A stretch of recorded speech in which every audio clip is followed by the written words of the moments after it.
Happiness in a family. It seems like such a simple thing, doesn't it? And yet, when you try to define it, it slips through your fingers like water. Is it the sound of laughter at the dinner table? Is it the quiet comfort of sitting together without saying a word? Or is it something softer, something you can't quite name? But you feel it deep inside your chest, like a warm blanket on a cold evening, like the relief of a long, slow sigh after a hard day. A happy family is not perfect. No.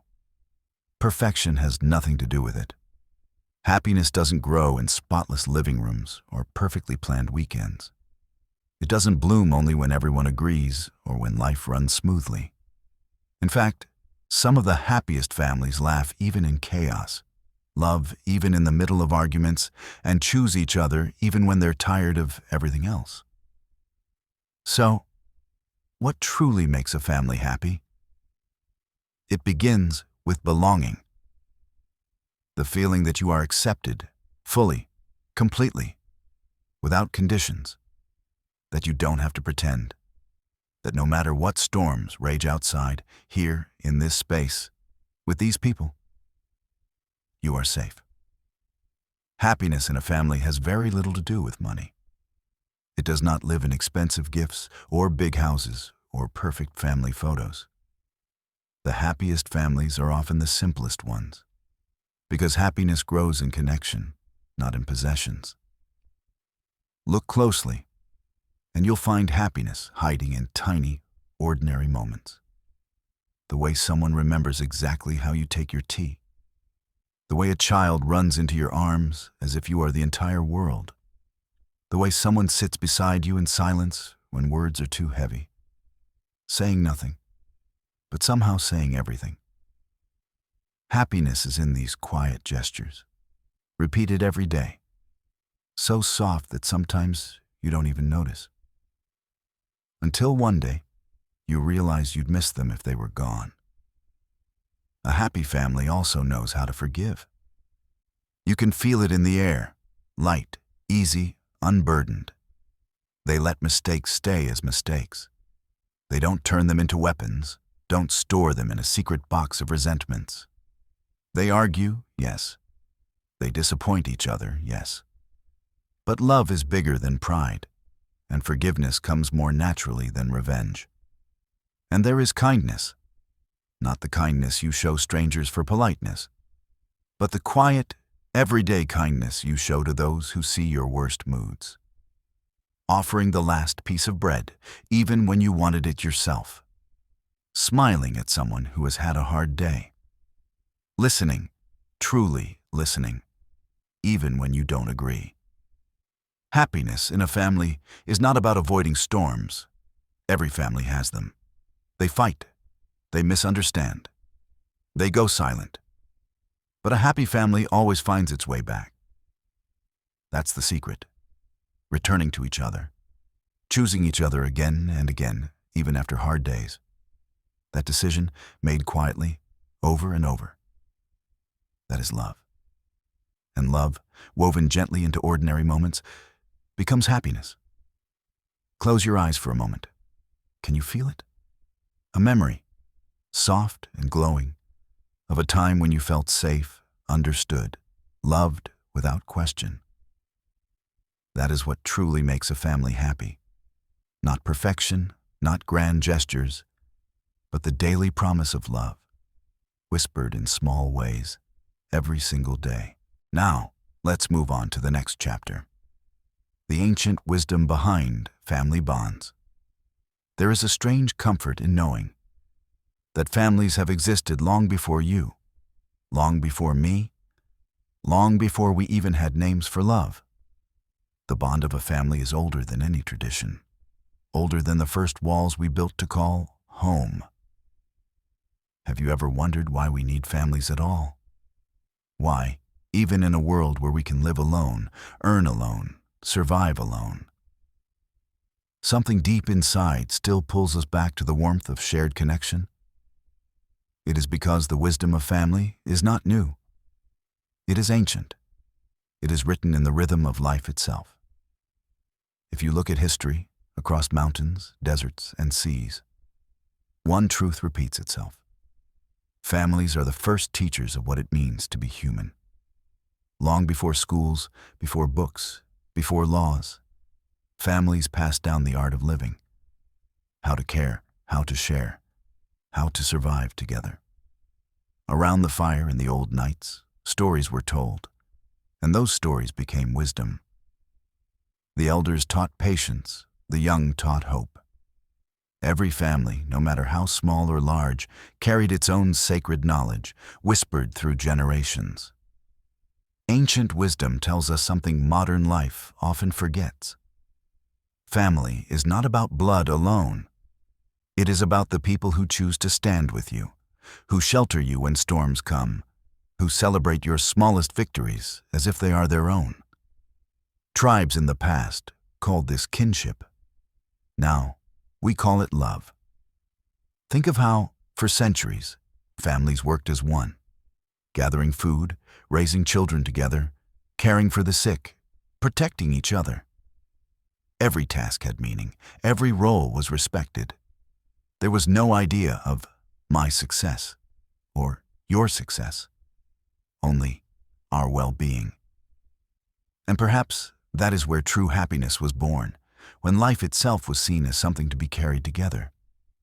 In old traditions, family bonds were not just emotional, they were spiritual. A family meal was not only food, but gratitude. A child's birth was not only celebration, but a sacred promise to guide that life with love. Even silence had meaning, sitting together in quiet prayer, watching the sun rise, sharing a breath in the same air. And though times have changed, that ancient wisdom still lingers in us, doesn't it?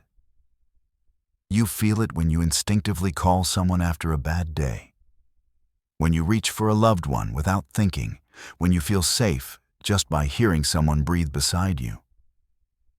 It's as if our hearts remember what our ancestors knew, that life feels lighter when carried together. Family bonds are not chains, they are threads. Threads woven gently over time, strong enough to hold us when we fall, soft enough to let us grow. In ancient stories, a family was often compared to a tree. Roots hidden deep in the soil, branches stretching out in different directions, yet always connected at the heart. Even when the branches grew far apart, they drew life from the same roots. Close your eyes. Imagine that tree. Its roots sink into the wisdom of those who came before you. Its branches are the people you love, stretching outward, reaching for sunlight, each carrying its own dreams. And you are part of that living, breathing story that began long before you and will continue long after. This is the ancient wisdom behind family bonds. We are not just individuals moving through life. We are part of something larger, older, and beautifully connected. Now, let's move on to the next chapter. Why humans are wired to seek family connection. Why do we long for family? Why, even when life offers independence, freedom, and endless distractions, do we still feel an ache, a quiet pull toward connection? The answer is hidden deep within us, far deeper than thought, deeper than choice. Humans are born wired for family, shaped by thousands of years of evolution, by instincts older than our own names. Think about it. A newborn arrives in this world entirely helpless, unable to walk, feed itself, or even survive without care. Nature designed us this way for a reason.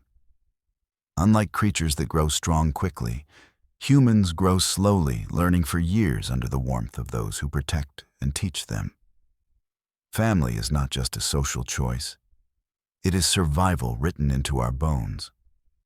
Even as adults, we carry this wiring. Our hearts calm when we feel safe with others. Our breath steadies when we sit near someone we trust. Science calls it co-regulation. Our nervous systems synchronize with those around us, especially with people we love. But long before science gave it a name, our ancestors already knew. Life feels easier, lighter, safer when shared. And so, our brains reward connection. When you hug a loved one, when you share a laugh, when you feel understood, your body releases oxytocin, the bonding hormone. Your heart slows, your mind softens. You feel at home. It is as if nature herself whispers, "Stay close to each other. You were never meant to live alone." But this need for connection is not only physical, it is deeply emotional. Have you noticed how even the strongest person longs to tell someone good news or seeks comfort when life feels heavy? That longing is not weakness. It is our oldest wisdom speaking. Families, whether by birth or by choice, are the first place where we learn to feel seen, valued, and loved simply for existing. There is also something else, something spiritual. Humans are storytellers by nature, and families are the first chapters of our story. When you sit with loved ones, you are not just sharing space, you are sharing identity. You remember where you came from, you feel a sense of belonging to something bigger than yourself. Even those who grow up without traditional families often search for chosen families, creating bonds that echo the same ancient need. Consider how, when life feels uncertain, people instinctively reach for family, sometimes with a call, sometimes just by thinking of them. Even those far away, even those who may not understand us perfectly, bring comfort simply because they exist as ours. That is how deeply this connection is woven into us. You are wired to love. You are wired to care. And perhaps you are wired to be cared for too. The human heart does not only beat for independence, it beats for shared moments. Small conversations, warm meals, a hand to hold when the world feels too big. Close your eyes now. Remember a time when you felt completely safe, even if only for a moment. Maybe it was a childhood memory, a parent humming a song, a friend staying beside you in silence, a shared smile at the end of a long day.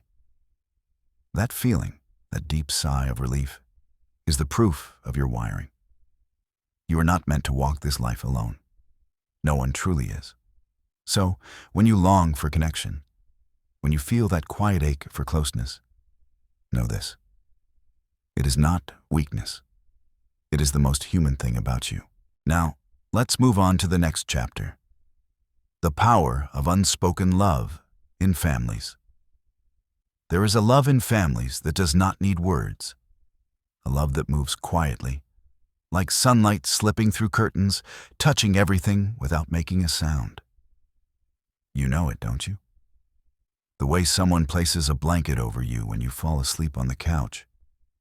The way dinner is saved for you, even if no one says, "I was waiting." The way a glance, a sigh, a half smile can carry more comfort than the longest speech. This is the power of unspoken love. In a family, love often hides in small gestures, so ordinary you might miss them. A hand that steadies you when you stumble. Shoes left ready by the door on a rainy day. A soft "drive safe" said casually, but meant with all the care in the world. It's love that does not announce itself, but it lives in every quiet corner of home. Words are powerful, yes, but words are not always needed. Sometimes love speaks in presence, in silence, in the gentle rhythm of being there. A child curls into a parent's lap, not because of the things said, but because of the safety felt. An elderly parent smiles simply because their children are near, saying nothing, yet saying everything. "I am happy you're here." Why does unspoken love feel so strong? Because it is honest. It is not dressed in perfect sentences or careful explanations. It just is. It flows naturally, without effort, because it comes from care too deep to need translation. And yet, we often overlook it. We wait for big declarations, for grand gestures, forgetting that love is often whispered in ordinary moments. Think of the time someone adjusted your scarf against the wind. Think of the way someone brewed tea for you without asking. Think of how someone sat with you through silence on a hard day, their presence saying louder than words ever could. I'm here. You're not alone. Families are experts at this language of silence. Children feel it in the way parents fuss over small things. Parents feel it in the way children check if they're tired. Siblings feel it in teasing that hides quiet care. Even pets in the family understand it, curling beside you without asking if you need company. Sometimes, unspoken love is even more powerful than words, because it asks for nothing in return. When someone quietly saves you the last bite of dessert, or folds your clothes just the way you like, it is love given simply because they care, not because they expect praise. Close your eyes for a moment. Think of the last time you felt cared for without words. Maybe someone looked at you a second longer, making sure you were okay. Maybe someone placed their hand on your shoulder for just a heartbeat longer than usual. That feeling, that warm, steady comfort, is the true language of family. And perhaps this is why we feel so deeply for family, even when we argue with them. Because love, once woven into daily life, doesn't need to be spoken to be real. It is there, quietly, patiently, always. The power of unspoken love is this. It teaches you that love is not always about saying, I love you. Sometimes it is just staying, just showing up, just choosing to care in 1,000 quiet ways, every single day. Now, let's move on to the next chapter. Simple acts of care that strengthen bonds. Happiness in a family rarely comes from big events. It doesn't depend on grand vacations or expensive gifts. No. The strongest bonds are woven slowly, through small, quiet acts of care repeated over time. Have you ever noticed how the tiniest gestures feel the most meaningful? A glass of water brought to you without asking. A message that simply says, "Did you eat?" A soft pat on the back when you look tired. These things are so small, yet they make the heart feel full, don't they? Families grow closer, not because of perfect conversations, but because of consistent kindness. Care builds trust, trust builds safety, and safety, that is what makes a family feel like home. What are these simple acts that hold families together? It can be as ordinary as cooking someone's favorite meal, even when you're tired. It can be offering to help with chores, not because you have to, but because you want to ease their day. It can be waiting awake for someone who's late, just to make sure they come home safely. Think about it. These acts do more than help physically. They say, without words, you matter. I see you. Your happiness matters to me. And when people feel seen and cared for, love grows naturally, like sunlight nurturing a plant. There is also the care of listening. Sitting down with a family member when they talk, even if you're busy, even if you've heard the same story before. Listening is one of the purest forms of love, because it gives your time, the one thing you can never take back. Sometimes, you don't need to solve their problem. You just need to sit quietly and let them feel less alone. Even humor is care. Making someone laugh after a long day, telling a silly joke just to see them smile, these are acts of love too. They say, I want to bring light into your tired heart.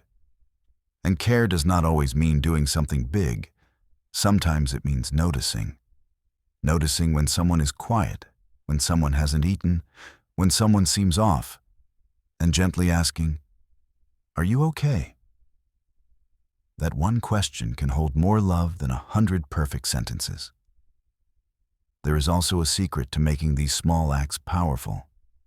They must be done without keeping score. A happy family doesn't count how many times one person helped or gave more. True care feels natural, like breathing, done simply because love wants to give, not because it expects anything back. Close your eyes and think of the people you love. What are the smallest things they do for you that make you feel safe? Maybe it's how someone always remembers to call. Maybe it's how someone fixes the blanket at night, even if they're half asleep. Maybe it's how someone leaves you the better portion of food without saying a word. These little things, soft, quiet, almost invisible, are the strongest threads in a family bond. When repeated every day, they form a net of love strong enough to hold everyone, even through storms. A family's strength is not tested in grand celebrations. It is tested in ordinary days, when someone chooses to care again and again in the smallest ways, without needing to be thanked. Because, in the end, happiness is built not in big moments, but in countless little ones.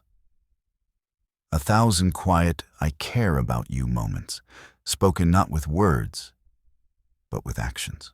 Now, let's move on to the next chapter. Why listening is the greatest gift in a family. Listening. It sounds so simple, doesn't it? And yet, in a world full of noise, true listening has become one of the rarest, most precious gifts we can give, especially in a family. Think about the last time someone really listened to you. Not just nodded, not just waited for their turn to speak, but truly listened. Do you remember how it felt? Like a weight leaving your chest? Like your thoughts finally had somewhere to rest? That feeling, that gentle relief, is love in its purest form. Why is listening so powerful in families? Because to listen is to say, you matter to me. Your feelings are important. I want to understand you. And understanding is what keeps hearts connected, even when opinions are different, even when life feels messy. In many families, we talk a lot, but we don't always listen. Parents give advice, children argue or withdraw, siblings tease. But in those rare moments when someone sits down, looks into your eyes, and simply listens, without judgment, without rushing, that moment feels sacred. Listening is not just hearing words. It is hearing emotions behind those words. It is noticing when a voice trembles, when someone pauses too long, when their smile doesn't reach their eyes. It is holding space for their story without trying to fix it immediately. Sometimes the best comfort you can give a family member is not advice, but silence. The kind of silence that says, I'm here. Tell me everything. Children need this kind of listening most. When a child speaks and a parent listens with full attention, it builds trust stronger than any lecture ever could. It tells the child, your thoughts matter. Your feelings are safe with me. And adults, we need it too. Even the strongest person in the family longs to be heard, to have someone simply nod and say, I understand. Listening also heals conflicts. How many arguments in families begin because no one truly hears the other? Misunderstandings pile up, and anger grows louder than love. But the moment someone decides to stop talking and start listening, the anger softens. Because deep down, most people don't want to win an argument. They just want to feel understood. True listening is an act of love because it requires patience. It asks you to put aside your own thoughts for a while, to step into someone else's world, to feel what they feel. It's not easy, but it's worth it. Because every time you truly listen to a family member, you are telling them, you are not alone in this. Close your eyes for a moment and think of someone in your family who always listens to you. How do you feel about them? Warmth, gratitude, safety? That's because listening builds bonds deeper than words ever could. And here's the secret. Listening doesn't just help the person who's speaking, it changes the listener too. When you listen with an open heart, you begin to see your family in new ways. You notice their worries, their dreams, their silent struggles. And with understanding comes empathy. And with empathy, love grows. So, the next time someone in your family begins to talk, pause. Look at them fully. Let them speak, even if the words come slowly, even if the story is long. Because sometimes, the greatest gift you can give them is not advice, not money, not even solutions, just the comfort of being heard. In families, listening is not just a skill, it is love. Soft, patient, healing love. Now, let's move on to the next chapter. The science of emotional security at home. There is a quiet magic in feeling safe. Not just physically safe, but emotionally safe. The kind of safety where you can breathe deeply, let your guard down, and simply be yourself. Without fear, without pretending. This feeling, this emotional security, is the hidden foundation of a happy family. But what does it truly mean to feel emotionally safe at home? It means you can speak without fear of being mocked. It means you can cry without feeling weak. It means you can make mistakes and still feel loved. Emotional security is like invisible walls, protecting the heart, letting it open freely without worry. Science tells us why this matters so deeply. Our brains are wired to scan for danger, constantly asking, "Am I safe?" When the answer is no, our body tenses, our breath shortens, our mind prepares for defense. But when the answer is yes, when we feel secure, our body relaxes, our mind softens, and love flows naturally. Families are meant to be that safe space.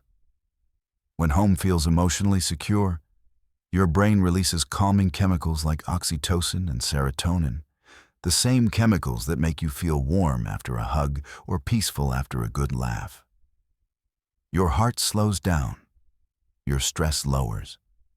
You feel at ease. Think about a child growing up in such an environment. When they know they won't be judged for asking questions, they learn faster. When they know they won't be shamed for mistakes, they grow braver. Emotional security is what turns children into confident adults. But it doesn't end with childhood. Adults need it just as much. For a husband or wife, for a parent or grandparent, home should feel like a place where masks can be removed. The world outside may demand strength, but family is where you should be able to whisper, "I'm tired," and hear, "It's okay." Rest. And how is this security created? Not through wealth or perfect routines, but through trust. Trust that you will be listened to. Trust that you will not be humiliated for being vulnerable. Trust that disagreements will end in love, not in punishment. Even small actions build this trust. Not interrupting when someone speaks, not laughing at their fears, not throwing old mistakes back at them during arguments. Instead, offering patience even when it's hard. Emotional security also comes from consistency. When someone's love feels steady, not changing with moods or situations, hearts relax. A child who knows they are loved even when they misbehave grows calmer. A spouse who knows they are loved even during disagreements feels safer opening up. Close your eyes for a moment. Think of the safest emotional space you've ever felt. Maybe it was a family dinner where everyone laughed without judgment. Maybe it was a parent gently patting your back after you failed at something. Maybe it was a friend or sibling quietly sitting with you through your sadness. That is what emotional security feels like. Warm, forgiving, steady. And here is the beauty of it. Emotional security spreads. When one person feels safe, they create safety for others. A calm parent raises calm children. A patient listener inspires patience in return. Soon, the whole home feels like a soft cushion where everyone can rest their tired hearts. Families do not need to be perfect to offer this. They just need to be kind more often than they are harsh, patient more often than they are angry, loving more often than they are critical. Emotional security at home is not a luxury. It is love in its most healing form. A safe home gives you the courage to face the world because no matter how hard life gets, you know there's one place where you can always be yourself. Now, let's move on to the next chapter. How gentle words heal a tired heart. Words are powerful. They can hurt, yes, but they can also heal in ways we often forget. In a family, gentle words are like medicine for the soul. Soft, simple, but deeply restoring. Think of a time you were exhausted, not just in body, but in spirit. Do you remember how a single kind word felt? Maybe someone said, "I'm proud of you," or "Don't worry, I'm here." Maybe they simply said, "Take rest. You deserve it." Those words didn't solve every problem, but they made you breathe a little easier, didn't they? Families have the greatest power to heal each other because they are closest to the heart. And yet, we sometimes forget to speak gently to the ones we love most. We speak politely to strangers, kindly to acquaintances. But at home, our words can become rushed, sharp, careless. But here's the truth. Gentle words at home matter the most because they reach the deepest parts of us. Why are they so powerful? Because a tired heart doesn't need grand speeches. It needs reassurance. A simple, "I understand," can calm anger. A quiet, "I love you," can wash away doubt. A soft, "You did your best," can turn failure into courage. Science even explains why this feels so soothing. When we hear kind, reassuring words, our brain releases dopamine and oxytocin, the same chemicals that make us feel loved and safe. Our stress hormones lower. Our breathing slows. The body relaxes as if it has been reminded, you are safe. You are cared for. But beyond science, there is something deeply human about gentle words. They show respect. They show that we see each other not just as family members, but as people with feelings, dreams, and struggles. Gentle words can also stop conflicts before they grow. Imagine a child spilling milk on the table. A harsh, "Why can't you be careful?" can make them anxious, afraid to try again. But a soft, "It's okay, we'll clean it together," teaches patience, love, and security. The same is true for adults. A tired spouse or parent doesn't need criticism when they forget something. They need understanding. And it's not just what we say, but how we say it.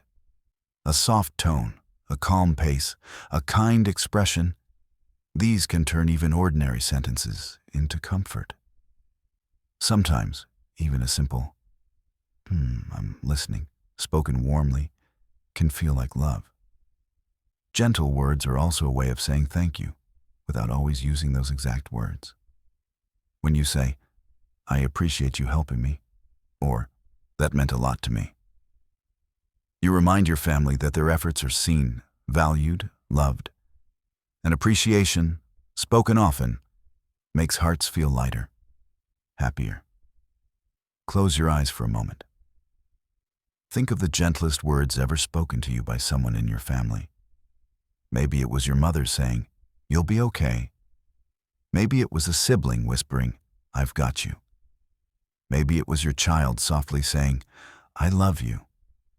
Notice how even now, that memory feels warm, almost like a hug. Gentle words do not cost anything. They take no more time than harsh ones. But they change everything. They build trust, ease pain, and remind us that love is present even in the smallest exchanges. So speak kindly, not just to strangers, not just when things are good, but especially at home, especially when someone is tired. Because in a family, gentle words are not just sounds.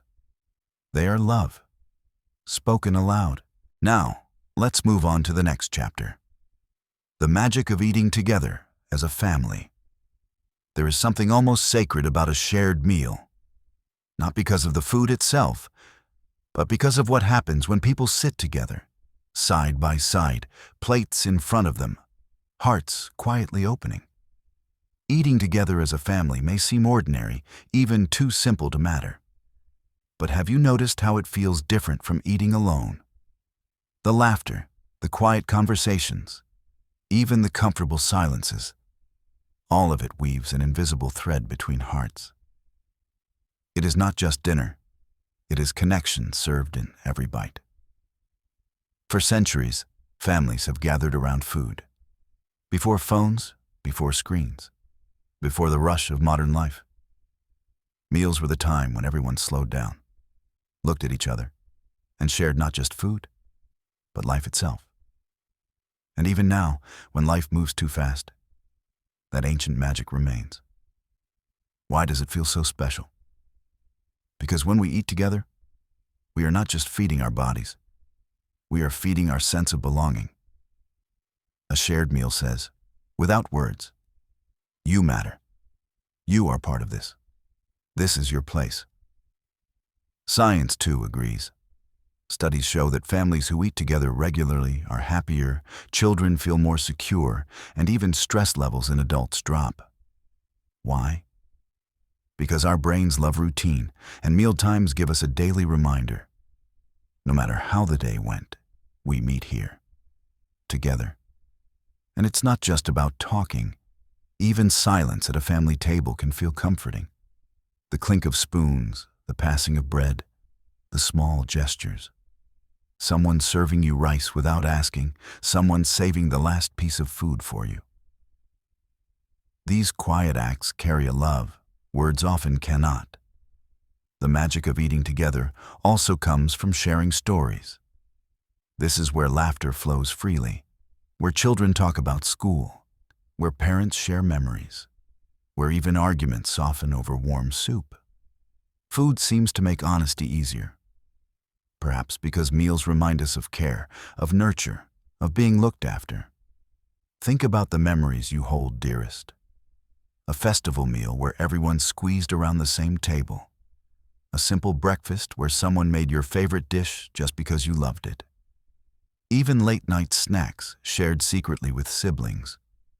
Notice how food is always present in family memories, not because of taste alone, but because it holds feelings, togetherness, love.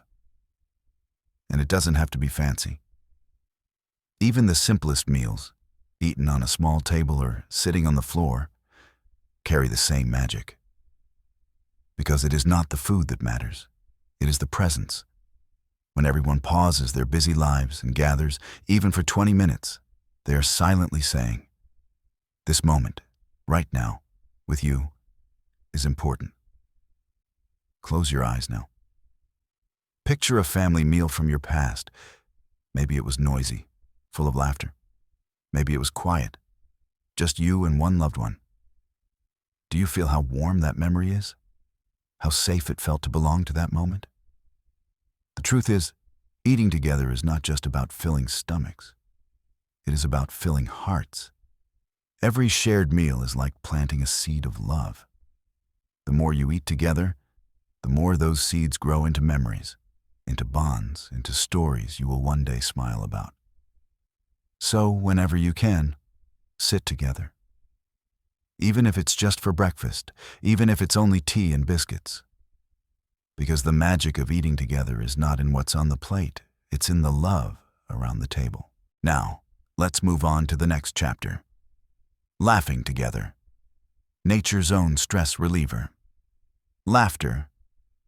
It is one of the simplest sounds in the world, and yet, when shared with family, it feels like pure magic. Think of the last time you laughed so hard your stomach ached. Do you remember how light you felt afterward? Almost as if all the heaviness you carried had been shaken loose, replaced by something soft and warm. That is the gift of laughter. And families, more than anyone else, have the power to give it to us. Laughter is more than just amusement. It is nature's own stress reliever. When we laugh, our bodies release endorphins, the feel-good chemicals that make us relax and feel happier. Our heart rate slows, our muscles loosen, and for a while, all worries seem far away. When we laugh together, this effect multiplies. Our hearts beat in sync, our breathing falls into the same rhythm, and without even noticing, we feel closer, safer, more connected. Families that laugh together are often stronger. Why? Because laughter softens everything. It melts anger, breaks tension, and reminds us that even in hard times, joy can still exist. One shared laugh can turn a bad day into something bearable. But the beauty of family laughter is that it doesn't need to be perfect or polite. In fact, the silliest, most ridiculous jokes are often the best ones at home. Inside jokes only your family understands. Teasing that's full of affection. Laughing over nothing at all simply because someone's laugh is so contagious you can't help joining in. These moments may seem small, but they are powerful. They are the glue that keeps hearts connected, the reminder that no matter what happens outside, inside this home, there is still space for joy. Even science agrees. Families that share regular laughter build stronger emotional bonds. Children raised in a home filled with humor grow more confident because laughter teaches resilience. It shows them that mistakes can be funny, that failure isn't the end, and that love doesn't vanish when things go wrong. And laughter doesn't always have to come from big moments. Sometimes it's in the little things. Burning toast and joking about it, dancing clumsily in the kitchen, laughing at an old photo where everyone looked so different.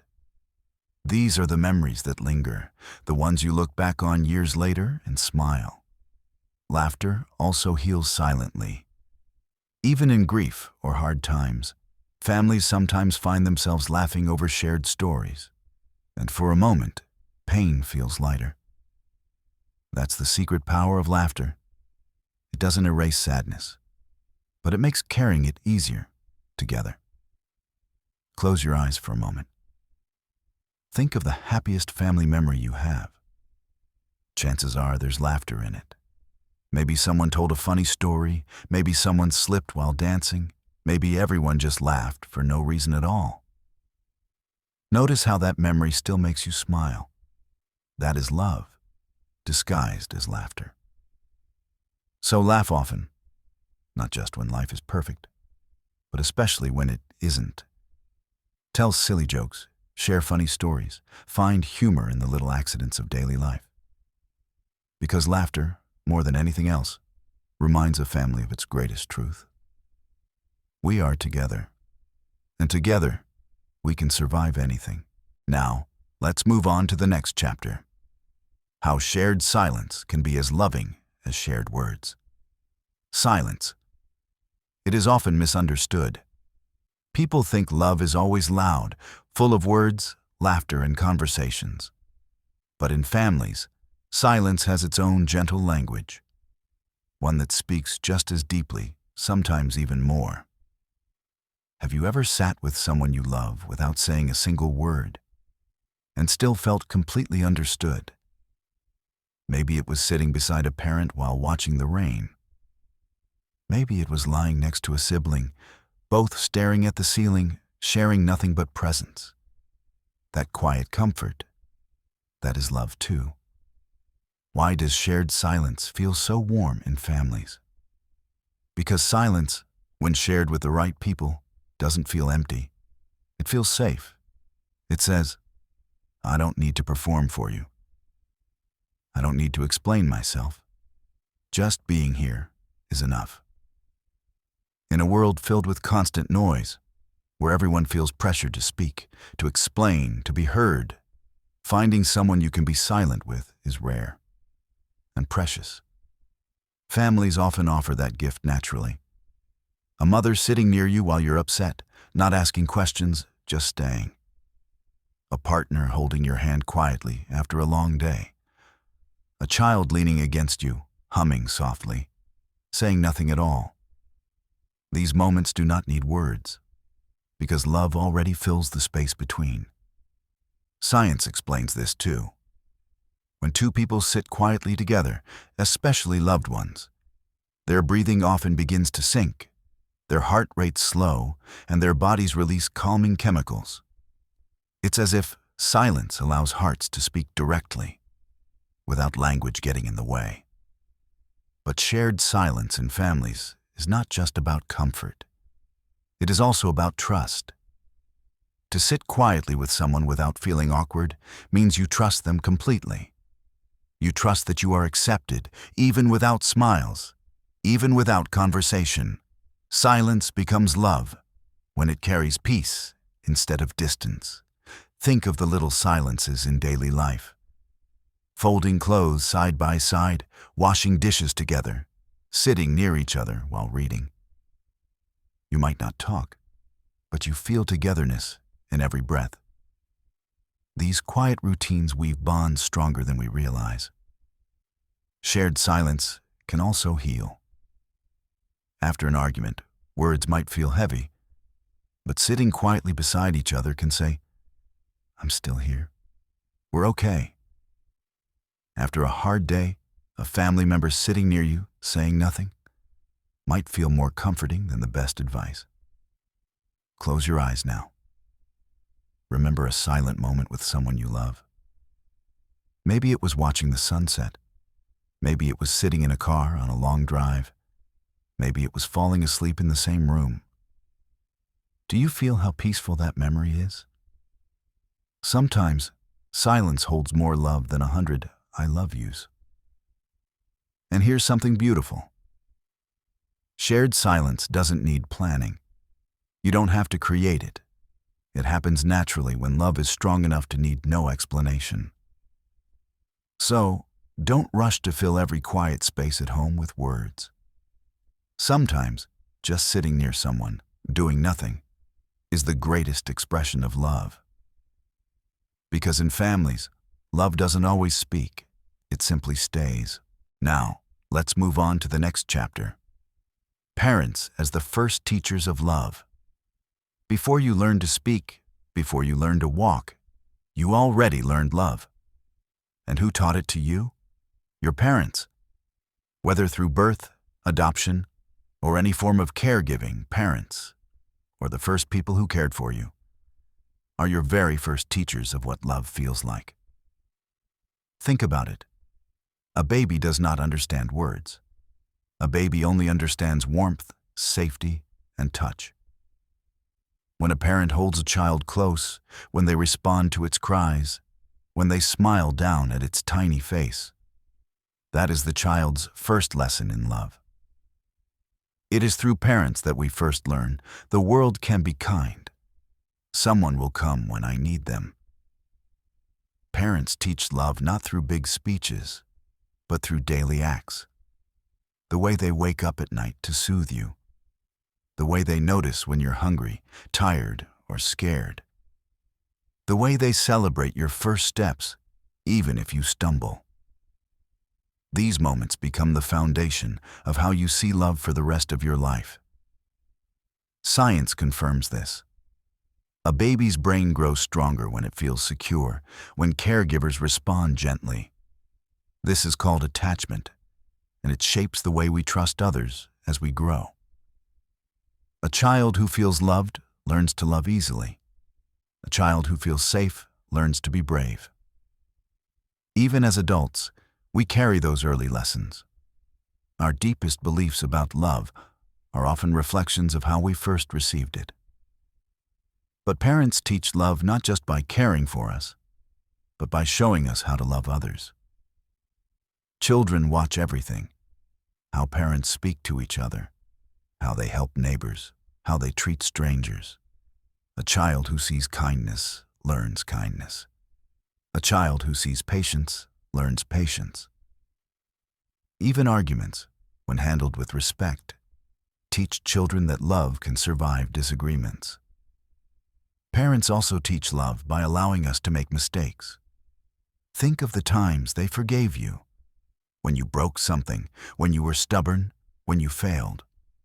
Each time they said, "It's okay, try again." They taught you that love is not conditional, that love stays even when you are imperfect. And perhaps the greatest lesson parents teach about love is through sacrifice. The quiet kind of sacrifice, the one that doesn't demand thanks. Skipping their own comfort so you could have more. Eating less so you could have enough. Working harder so your dreams could be bigger than theirs. These sacrifices, often invisible when we are young, become clearer as we grow older. And they remind us of a truth. Love gives more than it takes. Close your eyes for a moment. Think of your parents, or whoever raised you. Think of a moment where you felt completely loved by them. Maybe it was being carried when you were tired. Maybe it was them standing up for you when no one else did. Maybe it was something small, placing an extra blanket over you at night. Do you feel that warmth even now? Parents are the first mirrors of love we ever know. Their way of loving, gentle or firm, soft or strong, becomes the blueprint we carry into every relationship. And while no parent is perfect, most do one thing perfectly. They love in ways words can never fully express. Even if they never said it often, their actions whispered it every day. You are my heart. You are my world. Now, let's move on to the next chapter. The art of raising happy, confident children. Raising a child is not just about keeping them fed, dressed, and safe. It is about shaping a heart, building a mind, and teaching them, without even saying it, that they are worthy of love, capable of dreams, and strong enough to stand again when life pushes them down. A happy, confident child is not born that way. Confidence grows like a tree, slowly, carefully, nurtured by small acts of love repeated every single day. So, what is the art of raising such a child? It begins with unconditional love. A child who knows deeply that they are loved no matter what, whether they fail a test, spill milk, or make mistakes. Feels safe enough to try new things. They don't fear failure because they know love does not disappear when they stumble. And then there is encouragement. Confidence grows when children feel seen for their efforts, not just their successes. A soft, "I'm proud of how hard you tried," is far more powerful than only praising perfect results. When parents cheer for the small steps, children learn to keep walking, even when the road feels long. But confidence also needs boundaries. Children feel happier when life has clear, loving rules. Boundaries are not cages, they are safety nets. When parents guide with firm but gentle hands, children learn that love sometimes says no, not out of anger, but out of care. And then comes one of the most overlooked parts of raising a confident child: listening. When parents listen, truly listen, they teach a child that their voice matters, that their feelings have value. A child who grows up being heard learns to speak confidently because they believe their thoughts are important. There is also the magic of allowing mistakes. Every time a child is given the space to fall, get up and try again, they learn resilience. Parents who rush to fix every problem may mean well, but children gain confidence by solving challenges on their own, with love quietly standing in the background as support. Playfulness is another key ingredient. Children learn best when life has joy in it. Laughing together, being silly, making time for games. These moments teach a child that happiness does not always come from achievement, but from love and togetherness. And perhaps the most powerful lesson parents can teach is through their own actions. Children copy more than they listen. A parent who treats others with kindness raises a kind child. A parent who speaks confidently and respects themselves teaches a child to do the same. The home becomes a living classroom where children learn values not from lectures, but from what they see every day. Close your eyes for a moment. Imagine a happy child running freely, laughing, eyes shining with curiosity. That joy is built not on perfection, not on wealth, but on love, patience, and steady encouragement. The art of raising happy, confident children is not a mystery. It is in the daily moments, sitting with them when they cry, clapping for their smallest efforts, telling them, "I believe in you," even when they doubt themselves. And most importantly, loving them loudly enough that even when they grow up, they carry that love inside like a shield against the world. Now, let's move on to the next chapter. Gentle discipline. Love wrapped in guidance. Discipline. The very word can feel heavy, can't it? It often brings to mind strict voices, stern rules, and harsh punishments. But true discipline, especially in a family, is not about control or fear. It is about guidance, patience, and love, gently wrapped around a child's growing heart. Gentle discipline is not about letting children do whatever they want. It is about teaching them how to make better choices while making sure they feel loved every step of the way. Because discipline without love creates fear, but discipline with love creates wisdom. So, what does gentle discipline look like? It begins with understanding. A child misbehaves not because they are bad, but because they are learning, experimenting, testing boundaries, or struggling with emotions too big for their little hearts. When parents pause to understand why before reacting, their response becomes teaching, not punishment. The next step is consistency. Children feel safer when rules are clear and steady. If today something is wrong and tomorrow it's ignored, children feel confused. Consistency, spoken with kindness, helps them understand that rules are not random. They exist because they keep everyone safe, happy, and respected. But the heart of gentle discipline lies in tone. A soft, firm voice teaches better than a loud, angry one. Yelling may silence a child, but it doesn't teach them why their action was wrong. A calm explanation, even if repeated many times, sinks deeper into their hearts than fear ever could. Then comes teaching, not shaming. When a child spills milk, yelling teaches them only to fear accidents. But saying, "It's okay, accidents happen, let's clean it together," teaches responsibility without crushing their confidence. Gentle discipline corrects behavior, not dignity. And praise matters too. Not just for good results, but for good choices.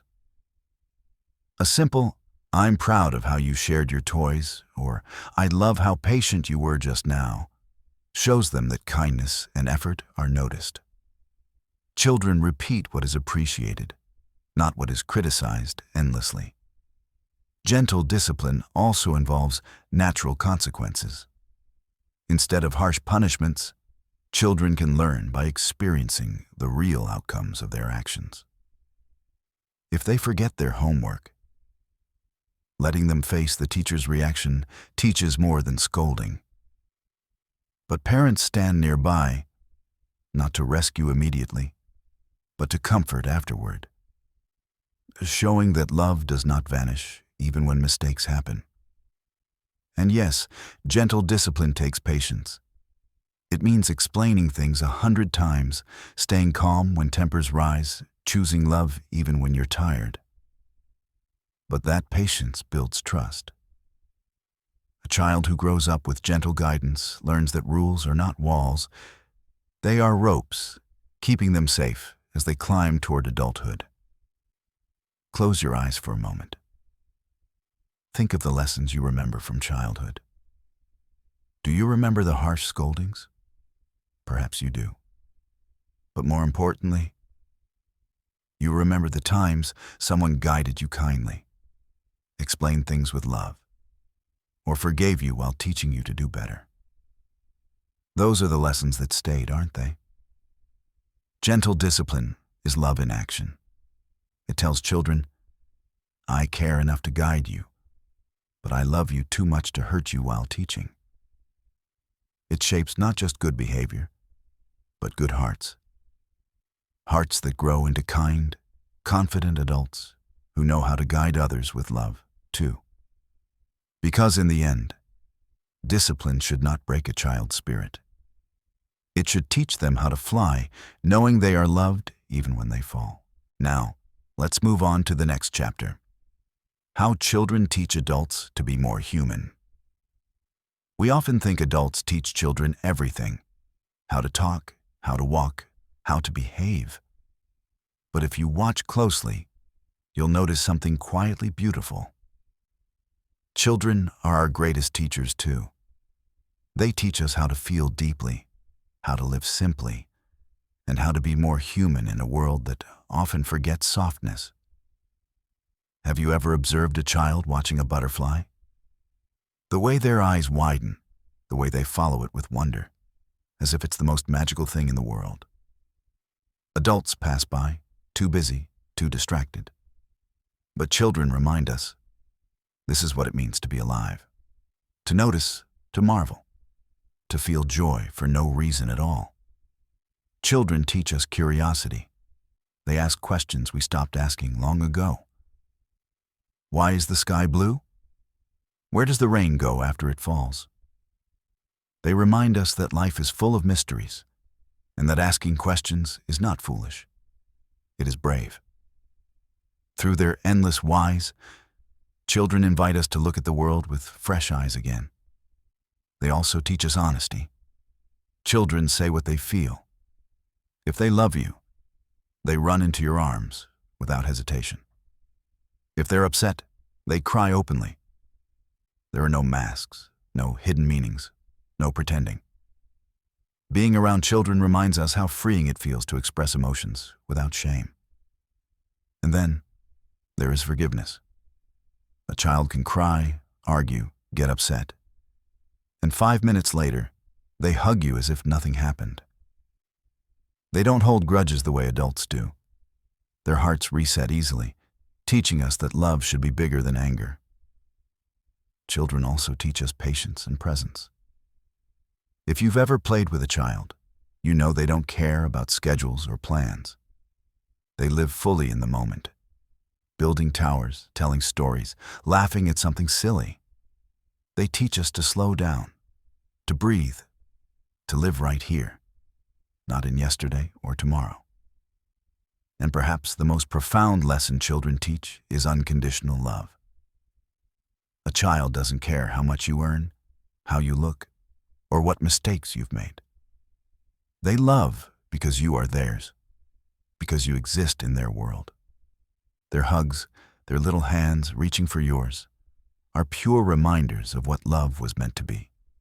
Simple, honest, without conditions. Close your eyes for a moment. Think of a child you know, your own, or maybe from your family. Think of the way they laugh, the way they notice little things, the way they love without hesitation. Do you feel how warm that thought is? That is the gift children give us every day. The chance to remember who we used to be before life got too loud. Children don't just grow under our guidance. We grow under theirs.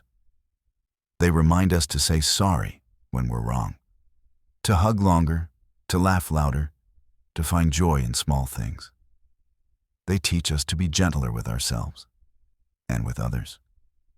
And maybe, just maybe, this is why families are so important. Because as much as we shape children into adults, they quietly shape us back into something more human, more kind, more alive. Now, let's move on to the next chapter. Why respecting individual space strengthens family bonds. Love in a family is about togetherness, but true love also knows when to step back. Respecting each other's space is not distance, it is care. It is saying, I love you enough to let you breathe, to let you grow, to let you be yourself.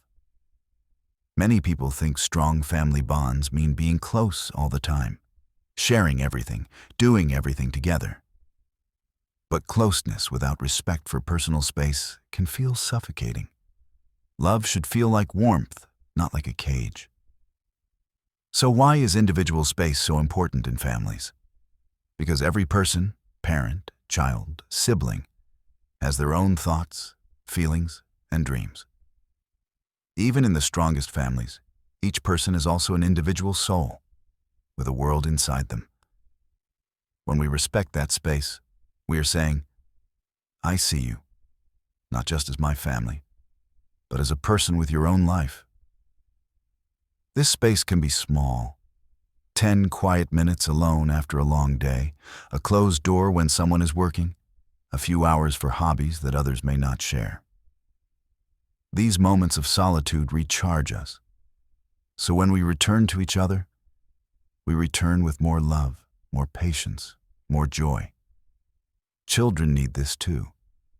Parents often feel tempted to guide every step, to know every detail, to correct every mistake. But giving children a little space, letting them explore, make choices, even fail, teaches them confidence. It shows trust. A child who feels trusted grows into an adult who trusts themselves. And parents, too, deserve space. Sometimes they need a quiet cup of tea alone, a peaceful walk, or a night to simply rest.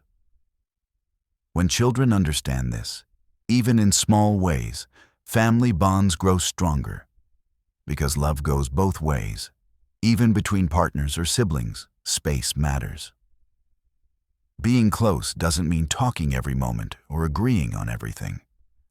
Sometimes, letting someone have an evening alone, or choosing not to press them with questions when they look tired, is the greatest kindness. That quiet respect says more than words. I care enough to let you take care of yourself. Science supports this too. Healthy relationships balance connection and autonomy. When people feel free to be themselves while still feeling loved, their happiness increases, and they are more affectionate when they return to shared time. Think of it like a garden. Each plant grows best when it has its own space to stretch toward the sun. Too close, and they crowd each other, blocking light. Too far apart, and they lose the richness of shared soil. Families, too, thrive when love and space grow side by side. Close your eyes for a moment. Think of a time when someone respected your space. Maybe they gave you time to think after an argument. Maybe they quietly let you rest. Maybe they encouraged you to follow a dream instead of holding you back. Do you remember how loved you felt? Because space, when given with love, does not feel like distance. It feels like trust. And here's the gentle truth. Families that respect individual space often feel closer, not farther. Because love that gives room to breathe is love that feels safe, steady, and strong. So, don't be afraid to give and ask for space when needed. Because in families, love is not just holding on tightly. It is knowing when to loosen the grip, trusting that the bond is strong enough to hold even when you let go. Now, let's move on to the next chapter. Understanding without judgment, a hidden family superpower. One of the greatest gifts a family can give is understanding, without judgment. It sounds simple, but in truth, it is a rare and quiet superpower, one that turns a house into a true home.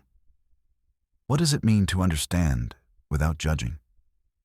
It means listening when someone speaks, not to criticize, not to correct, but to truly hear.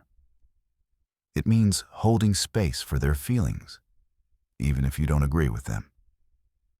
It means saying, I may not fully understand, but I am here for you.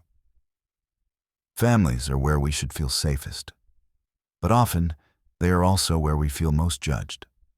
A child afraid to share mistakes, a parent hiding their stress, a sibling keeping dreams secret because they fear being laughed at.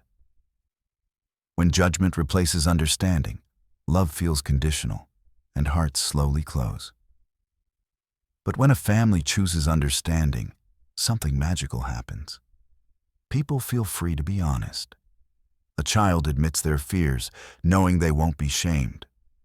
A parent shares worries, knowing they won't be mocked. A partner opens up about mistakes, knowing love won't vanish. Why is this so powerful? Because being understood is one of the deepest human needs. Our hearts relax when we feel seen without criticism. Science shows that when people feel accepted, their stress hormones decrease, their body relaxes, and trust grows stronger. Emotional safety, as we spoke of before, begins with this kind of understanding. But how do we practice it? The first step is listening fully. Not interrupting, not rushing to offer solutions, just letting someone speak, even if their feelings sound messy or confusing. Sometimes, a simple nod, a soft, I get it, is all that's needed. The second step is choosing empathy over advice. Many families rush to solve problems, but sometimes people don't need fixing. They just need someone to sit beside them and say, that must be hard. Empathy first, advice later. The third step is letting go of perfection. No one in a family is perfect, not parents, not children, not siblings. Understanding means accepting flaws, forgiving mistakes, and loving people as they are, not as we wish they would be. Close your eyes for a moment. Think of a time someone in your family understood you completely. Maybe you confessed something you were scared to share, and instead of anger, they said, "It's okay. I'm here." Do you remember how your chest felt lighter? How love deepened in that moment? That is the power of being understood without judgment. And here's the secret. Understanding doesn't mean agreeing with everything. You can disagree, but still love. You can say, I don't fully agree, but I respect your feelings. This kind of acceptance tells your loved ones that love is bigger than opinions, bigger than mistakes. Families that master this superpower grow unshakable bonds. Because when you know you can be yourself, truly yourself, without fear of rejection, you keep coming back. You trust, you open up, you stay connected. Understanding without judgment may be the softest form of love, but it is also the strongest. It is the quiet assurance that says, you are safe with me, always. Now, let's move on to the next chapter. Turning conflicts into conversations. Every family argues. Every family disagrees. Love does not mean living without conflict. It means learning how to turn conflict into something softer, something healing, a conversation. Think about the last argument you had with someone you love. What hurt more, the disagreement itself or the way it was handled? Most of the time, it isn't the different opinions that break hearts. It's the harsh words, the raised voices, the silence that follows. But conflicts, if handled with care, can actually make families closer. So how do we turn arguments into conversations? The first step is remembering love even when angry. When tempers rise, it's easy to forget that the person in front of you is not an enemy. They are someone you love, someone who loves you back. Pausing, even for a breath, to remind yourself of that can change the way you speak. The second step is listening before defending. In most arguments, everyone rushes to be heard. but very few stop to listen. When one person pauses and says, "Tell me how you feel first," anger softens. Because often, people don't need to win. They just need to feel understood. The third step is choosing words carefully. In the heat of conflict, harsh words spill easily, but they linger long after anger fades. Gentle words, even in disagreement, leave less scar tissue. Saying, "I feel hurt when this happens," instead of, "You always do this," keeps love alive, even in anger. Families also need to learn the art of apologizing quickly. An apology doesn't mean you are weak. It means you value love more than pride. A simple, "I'm sorry for raising my voice," or "I didn't mean to hurt you," can close wounds before they deepen. And sometimes, the best way to turn a conflict into a conversation is taking a break. Pausing, stepping away for a few minutes, breathing deeply. These moments cool the fire so that when you speak again, love can return to the words. Children learn from how adults handle conflicts too. When they see parents arguing respectfully, apologizing, and making peace, they learn that love does not disappear when voices rise. It survives, it repairs, it grows stronger. Turning conflicts into conversations also means knowing when to laugh again. Sometimes, a gentle smile, a shared memory, or a little humor can break the tension faster than endless arguing. Love knows when to take things seriously and when to let them go. Close your eyes for a moment. Think of a fight you had with someone in your family that ended in peace.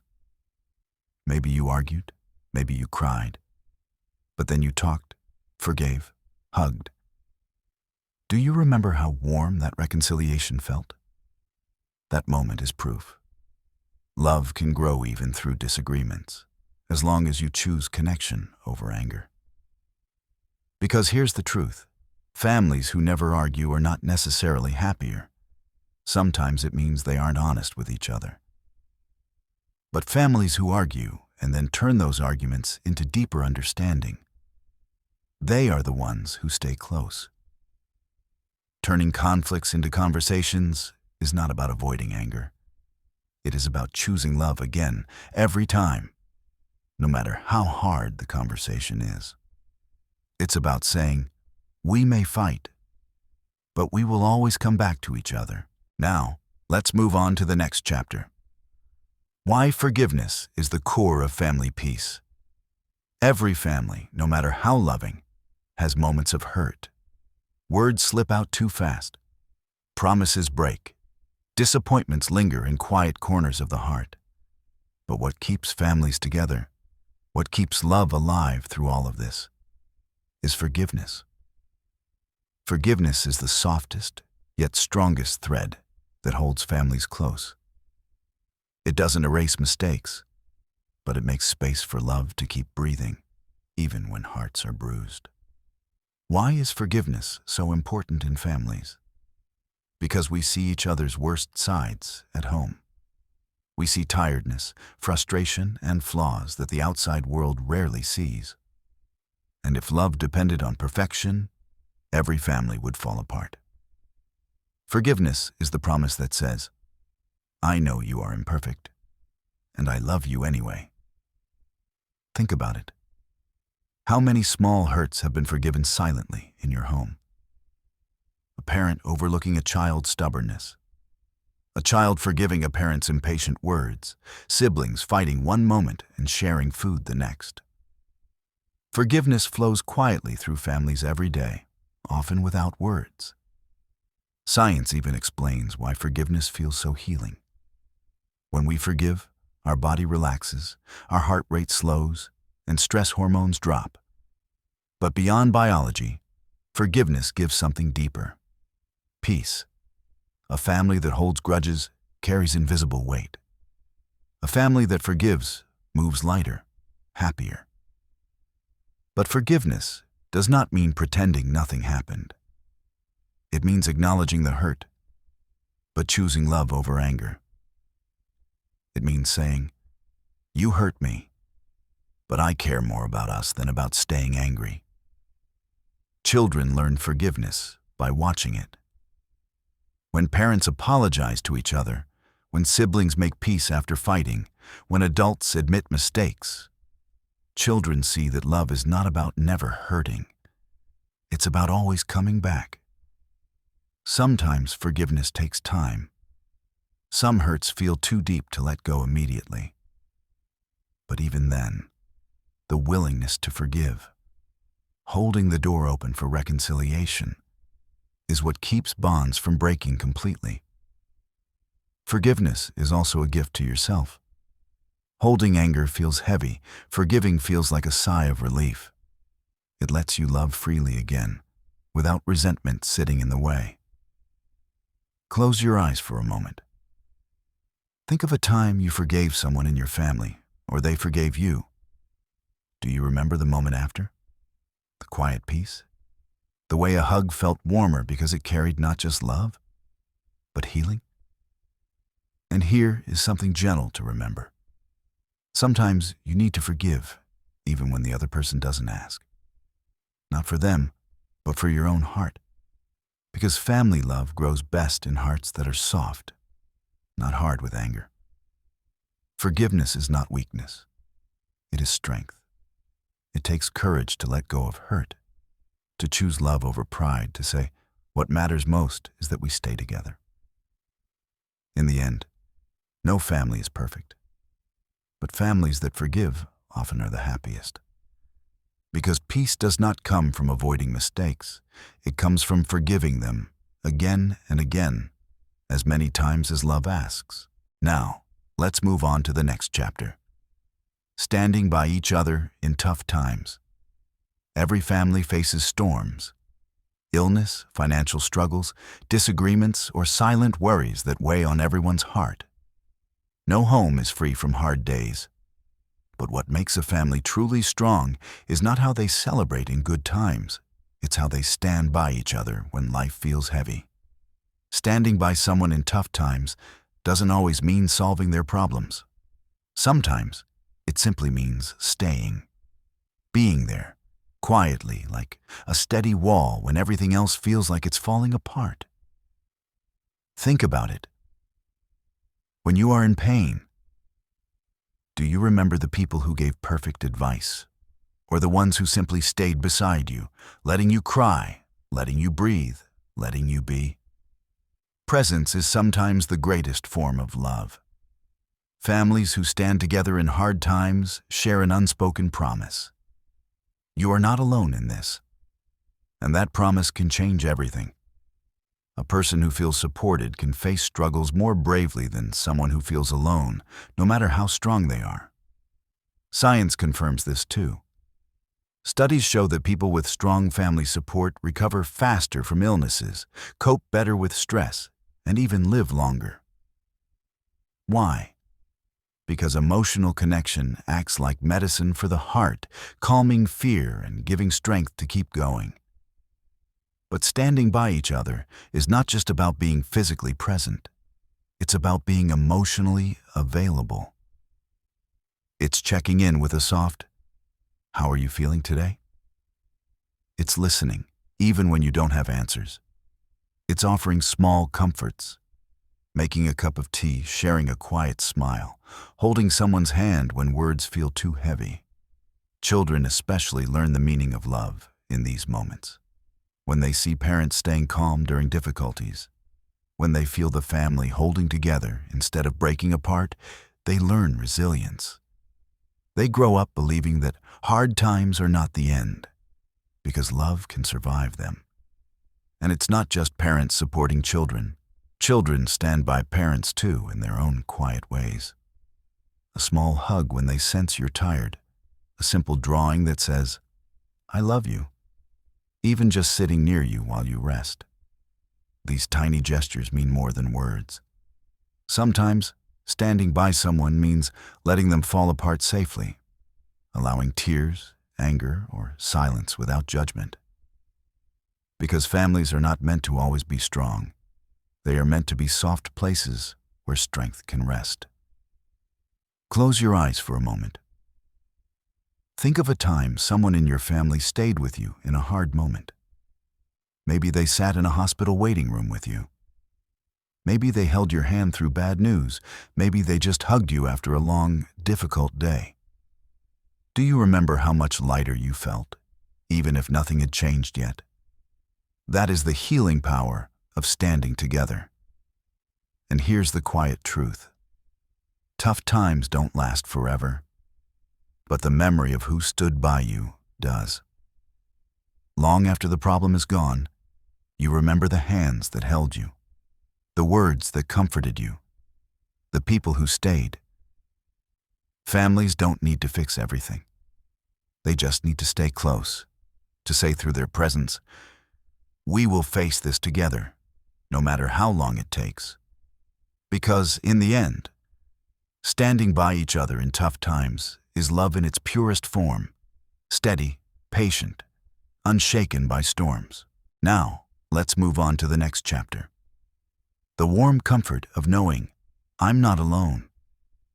There is a unique kind of peace that fills the heart when you know, deeply, certainly, that you are not alone. Even if life is hard, even if the world feels cold, that one truth can soften everything. Someone is with me. Someone cares. This is one of the greatest gifts a family gives. Not always through words, not always through big gestures, but through their quiet, constant presence. Why does this feeling matter so much? Because humans are not built to carry life's weight alone. We are wired for connection, for belonging. Even the strongest people need someone to lean on, someone to remind them, you don't have to fight this by yourself. And in families, this comfort often shows up in small, simple ways. It's the parent who waits awake until you come home, just to ask, "Did you eat?" It's the sibling who teases you all day, but stands by you fiercely when you're upset. It's the partner who notices you're quiet and holds your hand without asking why. It's the child who hugs you tightly, sensing your tiredness, even if you never said a word. All these little things whisper the same message. You are not alone. Science, too, explains why this matters. When we feel supported, our brain releases calming chemicals that reduce stress and fear. But beyond science, there's a deeper truth. Knowing we are not alone makes life feel worth fighting for. Families don't have to solve every problem to give this comfort. Sometimes they can't. But just being there, sitting beside you while you cry, making you laugh when you feel broken, or simply saying, "I'm here if you need me," can make even the hardest days feel lighter. This comfort is not just for adults. Children need it most. A child who knows someone will always come when they call grows up braver, more confident. Because courage doesn't mean never being afraid. It means knowing someone will catch you if you fall. And parents feel this too.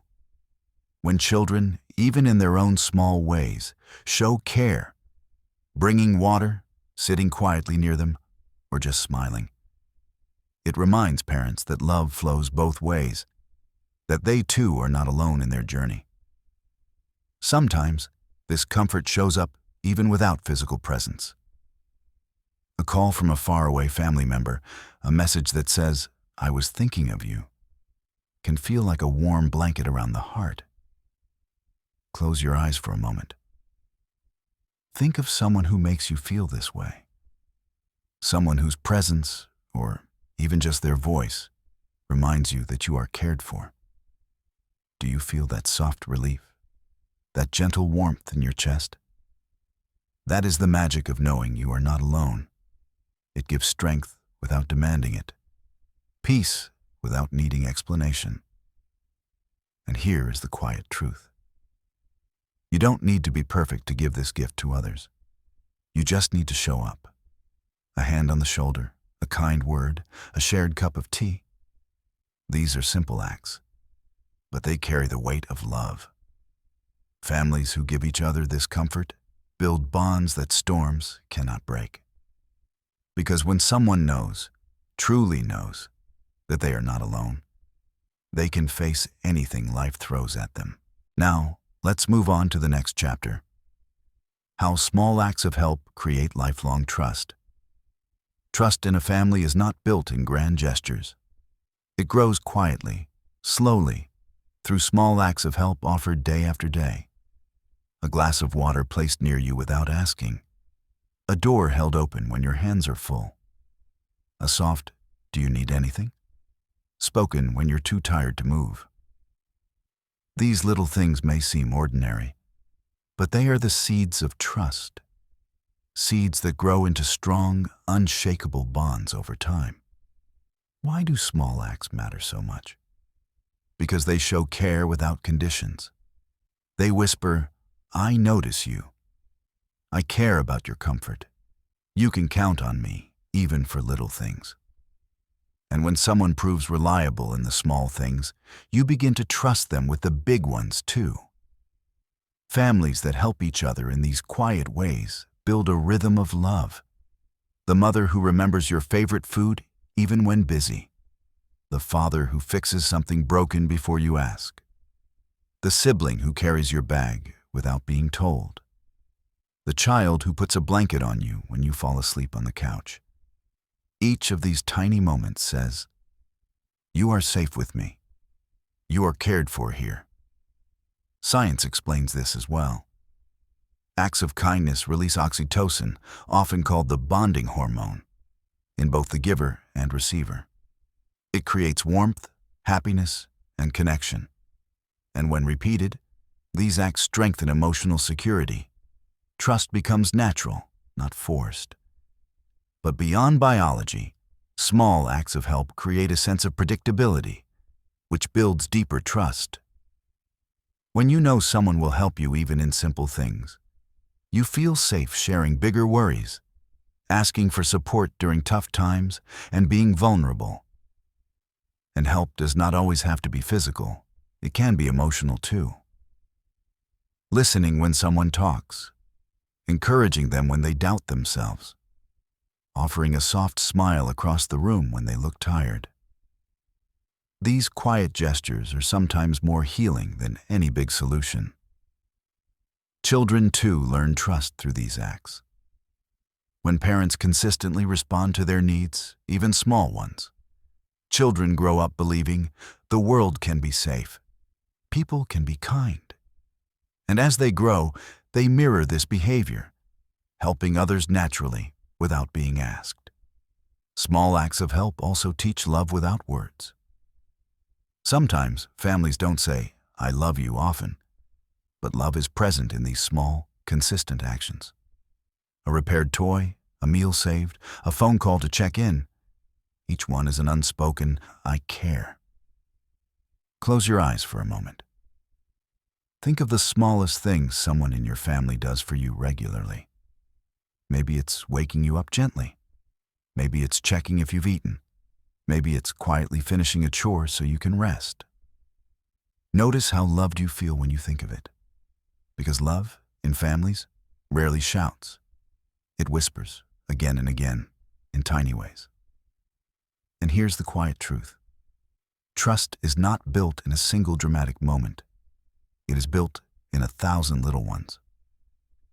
When small acts of help keep flowing, hearts relax, relationships deepen, and families feel like the safest place in the world. So never underestimate these little things. They are not just habits. They are love, quietly building trust that lasts a lifetime. Now, let's move on to the next chapter. Emotional safety. The foundation of a happy home. What makes a home truly happy? It is not how big it is, not how clean or beautifully decorated. The foundation of a happy home is something invisible, something you feel the moment you walk in. Emotional safety. Emotional safety means this. You can be yourself here. You can laugh loudly, cry openly, make mistakes, and still feel loved. You don't have to pretend. You don't have to hide. You don't have to fear judgment. A happy home is not perfect. but it is a place where hearts can rest. Why is emotional safety so important? Because love cannot grow where fear lives. A child who feels scared of being scolded for every mistake learns to hide instead of share. An adult who feels judged at home begins to keep secrets, building walls instead of connections. But when emotional safety exists, love flows naturally, because people feel free to speak, to laugh, to even disagree, knowing that love will stay. Science explains this too. When we feel emotionally safe, our brain releases calming chemicals, reducing stress and making us happier. Children in emotionally safe homes develop better confidence, and adults in such homes feel less anxiety, more warmth, and stronger bonds. So how do families create this safety? The first step is kindness in words. Gentle tones, even when correcting mistakes, remind everyone that love is bigger than anger. A soft, "It's okay, let's try again," builds confidence. A harsh, "You always do this wrong," builds fear. The second step is listening without judgment. When someone shares feelings, they need understanding, not criticism. A simple nod, a soft, "I understand," can make someone feel safer than any long advice ever could. The third step is respecting privacy and emotions. Everyone, children, parents, siblings, needs moments to themselves. Giving space when someone is upset, not forcing them to talk before they're ready, shows respect. And forgiveness plays a big part too. When mistakes are forgiven, not thrown back in anger later. People learn they can trust love to stay even when they're imperfect. Think of the difference it makes. A child who spills juice and hears, "Be careful, but don't worry, we'll clean it together," learns love is safe.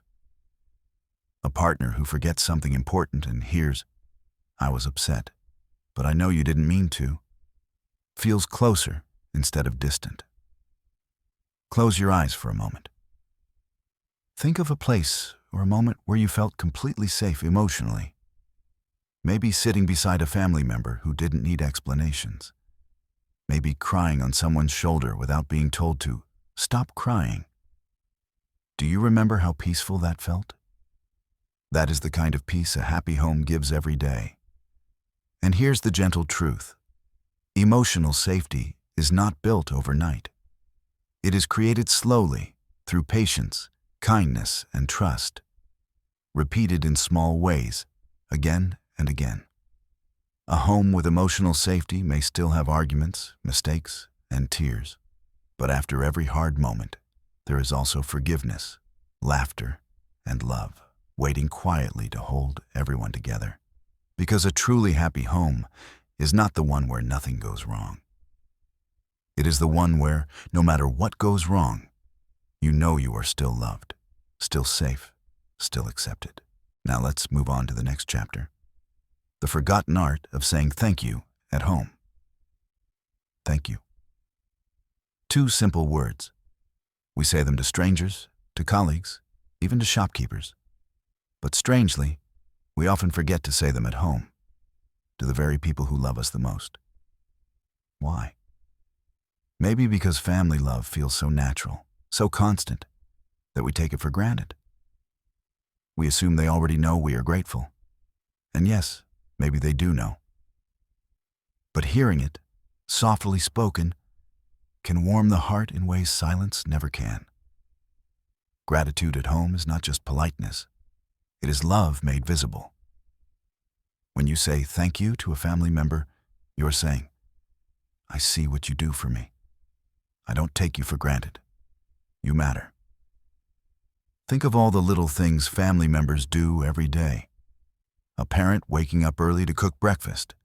A partner remembering how you like your tea. A child tidying the room without being asked. A sibling saving the last piece of dessert for you. These may seem small, but they are acts of love, and love grows stronger when it is noticed. Science even supports this. Studies show that families who express gratitude regularly feel closer, argue less, and are happier. Why? Because gratitude shifts focus from what's wrong to what's right. It reminds everyone of the love that already exists. And gratitude doesn't need to be dramatic. A simple, "Thank you for making dinner, it was delicious," or "Thanks for listening to me today," can make someone feel valued. Even thanking children for small things, "Thank you for helping me carry this," teaches them kindness and builds their confidence. Gratitude is also a way of healing after arguments. A soft, "Thank you for being patient with me," or "I know I was upset earlier, but thank you for staying," can turn tension into closeness. Close your eyes for a moment. Think of the last time someone in your family thanked you sincerely. Do you remember how warm it felt? How seen you felt? Even if it was for something simple? That is the power of gratitude. It reminds us that our efforts, however small, are noticed and loved. And here's something beautiful. Gratitude spreads. When one person starts saying thank you more often, others begin to do it too. Soon, a home once filled with silent assumptions becomes filled with small moments of appreciation. So, why not begin today? Thank your mother for the food, even if she has cooked it 1,000 times before. Thank your father for his advice, even if you hear it often. Thank your partner for the small things, the daily things. Thank your children for their laughter, their help, their love. Gratitude does not just make others feel loved. It makes you feel loved more deeply too. Because when you notice the good, you carry more joy in your own heart. A happy family is not built only on big sacrifices. It is built on little acknowledgments, little "I see you, I appreciate you" moments, repeated every day. So don't let gratitude be a forgotten language at home. Because every thank you is not just 2 words. It is a soft hug, a gentle reminder that love is alive in even the smallest things. Now, let's move on to the next chapter. Cherishing little things. The key to family joy. Happiness in a family is rarely found in big, extraordinary moments.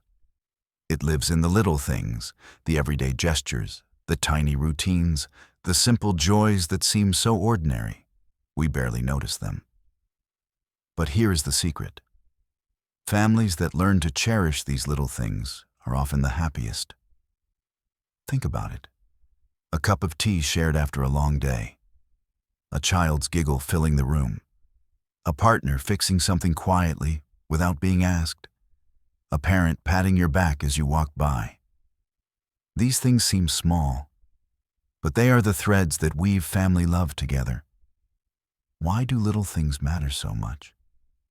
Because life is mostly made of little things. Big celebrations happen a few times a year, but daily life, morning breakfasts, evening talks, shared chores, is where love lives most of the time. When we learn to notice and appreciate these moments, happiness grows naturally, like sunlight filling a room through tiny cracks. Cherishing little things is also a way of slowing down. Families today are often busy, rushing through meals, scrolling through phones, barely looking at each other. But when you pause to smile at a child's silly joke, to admire a parent's cooking, or to simply enjoy sitting together, you are saying, "This moment matters. You matter." And this habit changes the way we see love. Suddenly, it's not just about waiting for big milestones, birthdays, anniversaries, achievements. It's about finding joy in the everyday. The way someone always leaves the light on for you when you're late.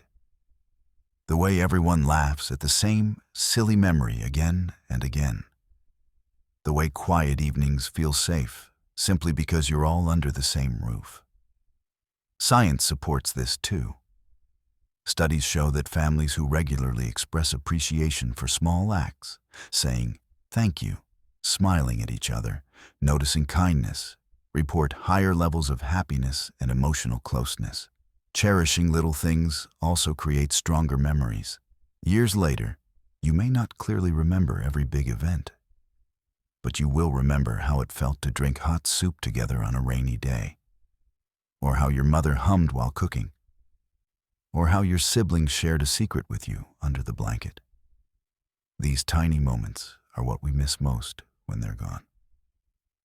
Close your eyes for a moment. Think of the smallest happy family memory you have. Maybe someone tied your shoelaces when you were rushing. Maybe someone quietly slipped you the last piece of your favorite snack. Maybe it was just sitting in silence, watching the rain together. Feel how warm that memory is, how full of love it feels even now. Cherishing little things is not difficult. It just needs awareness. Notice them.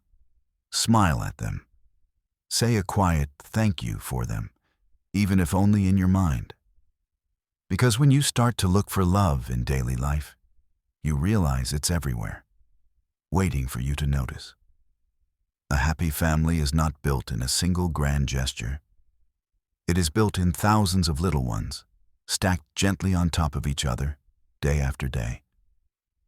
And when we learn to cherish these little things, we stop waiting for happiness to arrive someday and start living it right now. Now, let's move on to the next chapter. Why compliments at home feel like sunshine. A kind word is like sunlight. It warms, it brightens, it softens even the hardest days. And in a family, where love often hides in routine, a simple compliment can feel like pure magic. Think about it. When was the last time someone at home looked at you and said, "You look nice today," or "You did that so well," or even just, "I'm proud of you"? Didn't it feel unexpectedly good? Like a sudden ray of sunshine through the window? That's because compliments at home are not expected, and that makes them even more powerful. We often save our kind words for outsiders, colleagues, friends, even strangers. But with family, we assume they already know we love and appreciate them. We forget to say it aloud, and yet hearing it spoken matters more than we realize. Compliments at home are not just about flattery. They are about recognition. They say, "I see you. I notice what you do. I value you." A mother cooking every day, a father working long hours, a child quietly helping with chores. These daily acts of love deserve to be noticed. Science tells us why compliments feel so uplifting. When we receive genuine praise, our brain releases dopamine, the feel-good chemical that boosts mood and motivation. And when praise comes from family, the people we love most, it feels deeper, more meaningful, because it carries love along with it. Compliments also create stronger bonds. When you compliment someone at home, you make them feel seen. And when people feel seen, they naturally open up. They feel closer. They feel safe. And compliments don't always have to be big. Sometimes the smallest ones feel the best. "I love how you laugh. This food tastes amazing. You have such a kind heart." These little acknowledgments, spoken casually, can brighten an entire day. Children especially grow under compliments. A soft, "You're doing great," or "I'm proud of how hard you tried," builds their confidence far more than constant criticism ever could. Compliments teach them that effort matters, that kindness is noticed, that they are valued. Adults need them too. Even parents who seem strong feel encouraged when their efforts are appreciated.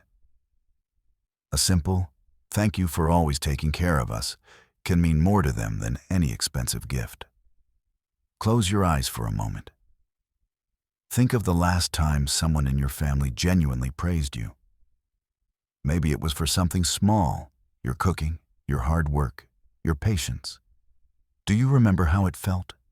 That warmth in your chest, that tiny lift in your mood, that is the power of compliments. And here's the best part. Compliments multiply. When you start giving them, others start giving them back. Soon, a home once filled with silent routines begins to glow with small smiles, small thank yous, small rays of sunshine scattered everywhere. So, don't wait for special occasions. Tell your mother her smile looks beautiful today. Tell your partner you admire how patient they are. Tell your children how proud you feel watching them grow. Because a happy family is not just built on love. It is built on love spoken out loud, love made visible through kind words. And every compliment, no matter how small, is like a beam of sunlight. Soft, warm, and life-giving. Now, let's move on to the next chapter. How playful moments heal stress in families. There is something magical about laughter mixed with playfulness. The way it lifts a heavy day, the way it makes worries feel smaller, the way it brings families closer without even trying. Playfulness is often seen as something for children, but families of every age need it. Because play is not just fun, it is healing. It is nature's way of reminding us to breathe, to relax, to feel joy even when life feels overwhelming. Think about the last time your family was truly playful together. Maybe it was a silly game. Maybe it was chasing each other around the house. Maybe it was simply making funny faces across the dinner table. Do you remember how light you felt, even if just for a while? That is the quiet magic of playfulness. It melts stress without asking for permission. Science explains why. Playful moments trigger the release of endorphins, the brain's natural stress relievers. They lower tension, improve mood, and strengthen emotional bonds. And when families laugh and play together, these effects multiply, creating a shared sense of happiness that lingers long after the game ends. Playfulness also creates connection without words. You don't need serious conversations when you're laughing over a silly joke, or when you're all working together to build something fun. These moments remind everyone, we enjoy being together. We are more than just people sharing a house. We are a team, a family. Children, of course, thrive on play. It is how they learn, how they express love, how they feel close to parents and siblings. But adults benefit just as much. A parent who lets themselves be silly, who dances in the kitchen or plays a ridiculous board game, shows children that joy is important, even for grown-ups. Playfulness also helps heal after conflicts. A simple joke, a playful tickle, or a shared funny story can break tension faster than long apologies. It says, we are okay again. Love is still here. And play doesn't need to be complicated. It can be as small as tossing a ball in the garden, singing loudly to a favorite song together, having a pillow fight on a lazy evening, even just laughing over an old memory that everyone knows by heart. Close your eyes for a moment. Think of your favorite playful family memory. Maybe it was during a festival, maybe on a vacation, or maybe just an ordinary day when everyone unexpectedly laughed until they cried. Notice how that memory still makes you smile. That is the power of playfulness. It leaves happiness behind, even years later. Play also reminds families that love is not always serious. Yes, love is about care, responsibility, and trust. But it is also about joy, about letting go for a while, about creating moments where everyone feels like a child again, free and unburdened. So, don't wait for special days to be playful.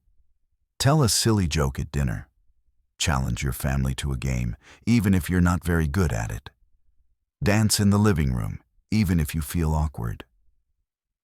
Because these are the moments that turn ordinary days into cherished memories.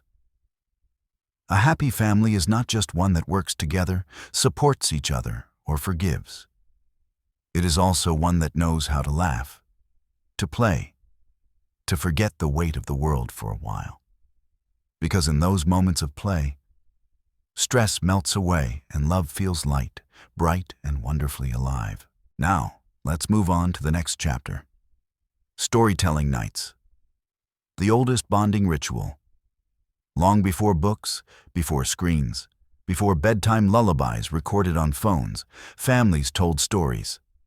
Around fires, under starry skies, or in quiet rooms lit by a single lamp. Storytelling was the first way families bonded, the first way love was shared through words. And even today, in a world full of distractions, storytelling nights still hold a special kind of magic. Why? Because stories are not just entertainment, they are connection. When a family gathers to listen, they share more than just a tale. They share imagination, emotions, and memories that linger for years. Think about it. Have you ever sat with your family, listening to someone narrate a story, real or imagined? Maybe it was a grandparent telling a childhood adventure. Maybe it was a parent reading from an old book. Maybe it was siblings making up silly tales before falling asleep. Do you remember how safe it felt? How close everyone seemed in that moment? That is the timeless magic of stories. Stories make us feel seen. When a parent tells a story about their own mistakes or funny moments, children feel less alone in theirs. When grandparents share tales of love, courage, or loss, they pass on wisdom that no lecture could teach. And when children tell stories about school, about dreams, about imaginary worlds, families enter their minds, understand them better, and laugh along with their creativity. Science explains this too. Storytelling activates emotional parts of the brain, releasing chemicals that build empathy and trust. Families who share stories build deeper understanding because they step into each other's worlds for a while. And stories don't have to be perfect or planned. They can be as simple as remembering funny family incidents, like the time someone burned toast or slipped in the rain. Sharing old love stories of how parents or grandparents met. Telling children tales of family heroes, passing down traditions and pride. Even making up silly, magical stories where everyone in the family becomes a character. Storytelling nights also give something modern life rarely does. Presence. When you sit together, telling or listening to a story, phones are set aside, eyes meet, and laughter flows naturally. For that time, everyone is in the same world, woven together by words. Close your eyes for a moment. Think of the last family story you remember. Maybe it was told years ago, but you still recall the sound of that voice, the way everyone laughed, or the hush when the story turned serious. Do you feel that warmth? That is because stories don't just entertain. They leave behind feelings, images, and love etched in memory. And here's the gentle truth. Stories are how families keep love alive through generations. A child who hears bedtime stories from a parent may one day tell the same stories to their own child, adding their own laughter, their own voice. So, create storytelling nights whenever you can. They don't need to be long or fancy. Sit together, share something real, funny, or completely imaginary. Because long after the story ends, the bond it creates will remain, glowing quietly in everyone's heart. A happy family is not just made of shared meals or routines. It is also made of shared stories, soft, timeless, magical threads that tie hearts together forever. Now, let's move on to the next chapter. The joy of celebrating tiny achievements together. In families, happiness is not only found in big victories. It blooms just as beautifully, maybe even more so, in the celebration of tiny achievements. A child tying their shoelaces for the first time. A parent learning a new recipe. A sibling finally finishing a difficult book. These little milestones, when noticed and celebrated, fill homes with warmth and pride. Why do small celebrations matter so much? Because they say, your efforts matter. What you do, no matter how small, is important to us. And when someone feels valued for even their smallest steps, they grow braver, happier, more willing to keep trying. Think of a child learning to ride a bicycle. The first wobbly ride, the almost fall, and then the moment they stay balanced for a few seconds longer. When the family cheers, claps, and smiles, the child's confidence soars. The same rule applies to adults too.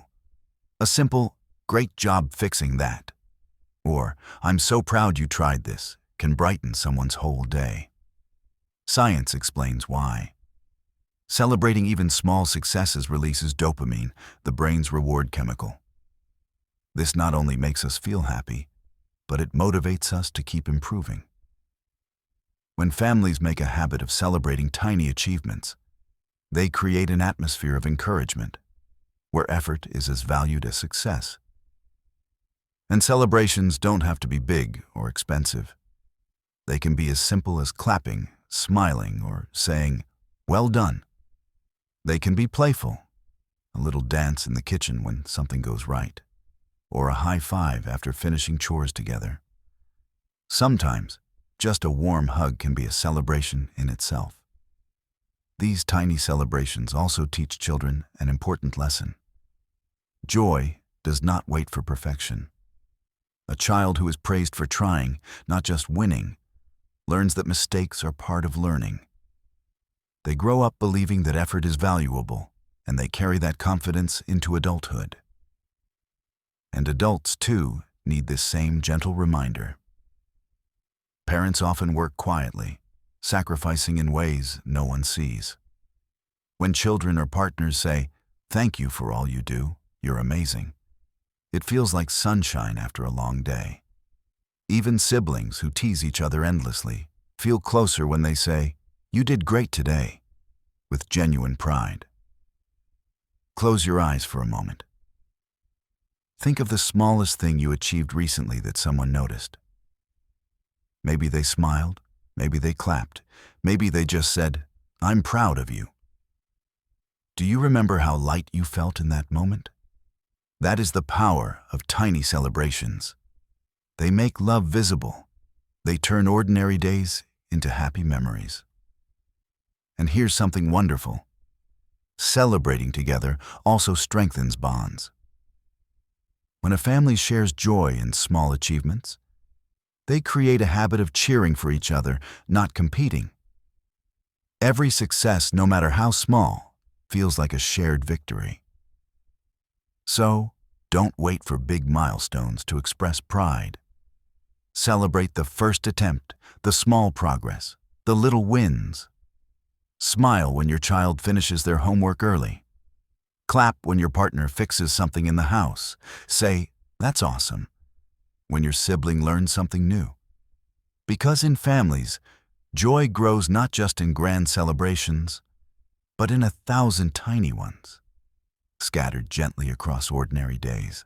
Now, let's move on to the next chapter. Why family traditions make us feel safe. In families, happiness is not only found in big victories.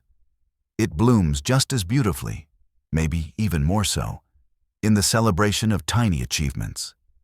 A child tying their shoelaces for the first time. A parent learning a new recipe. A sibling finally finishing a difficult book. These little milestones, when noticed and celebrated, fill homes with warmth and pride. Why do small celebrations matter so much?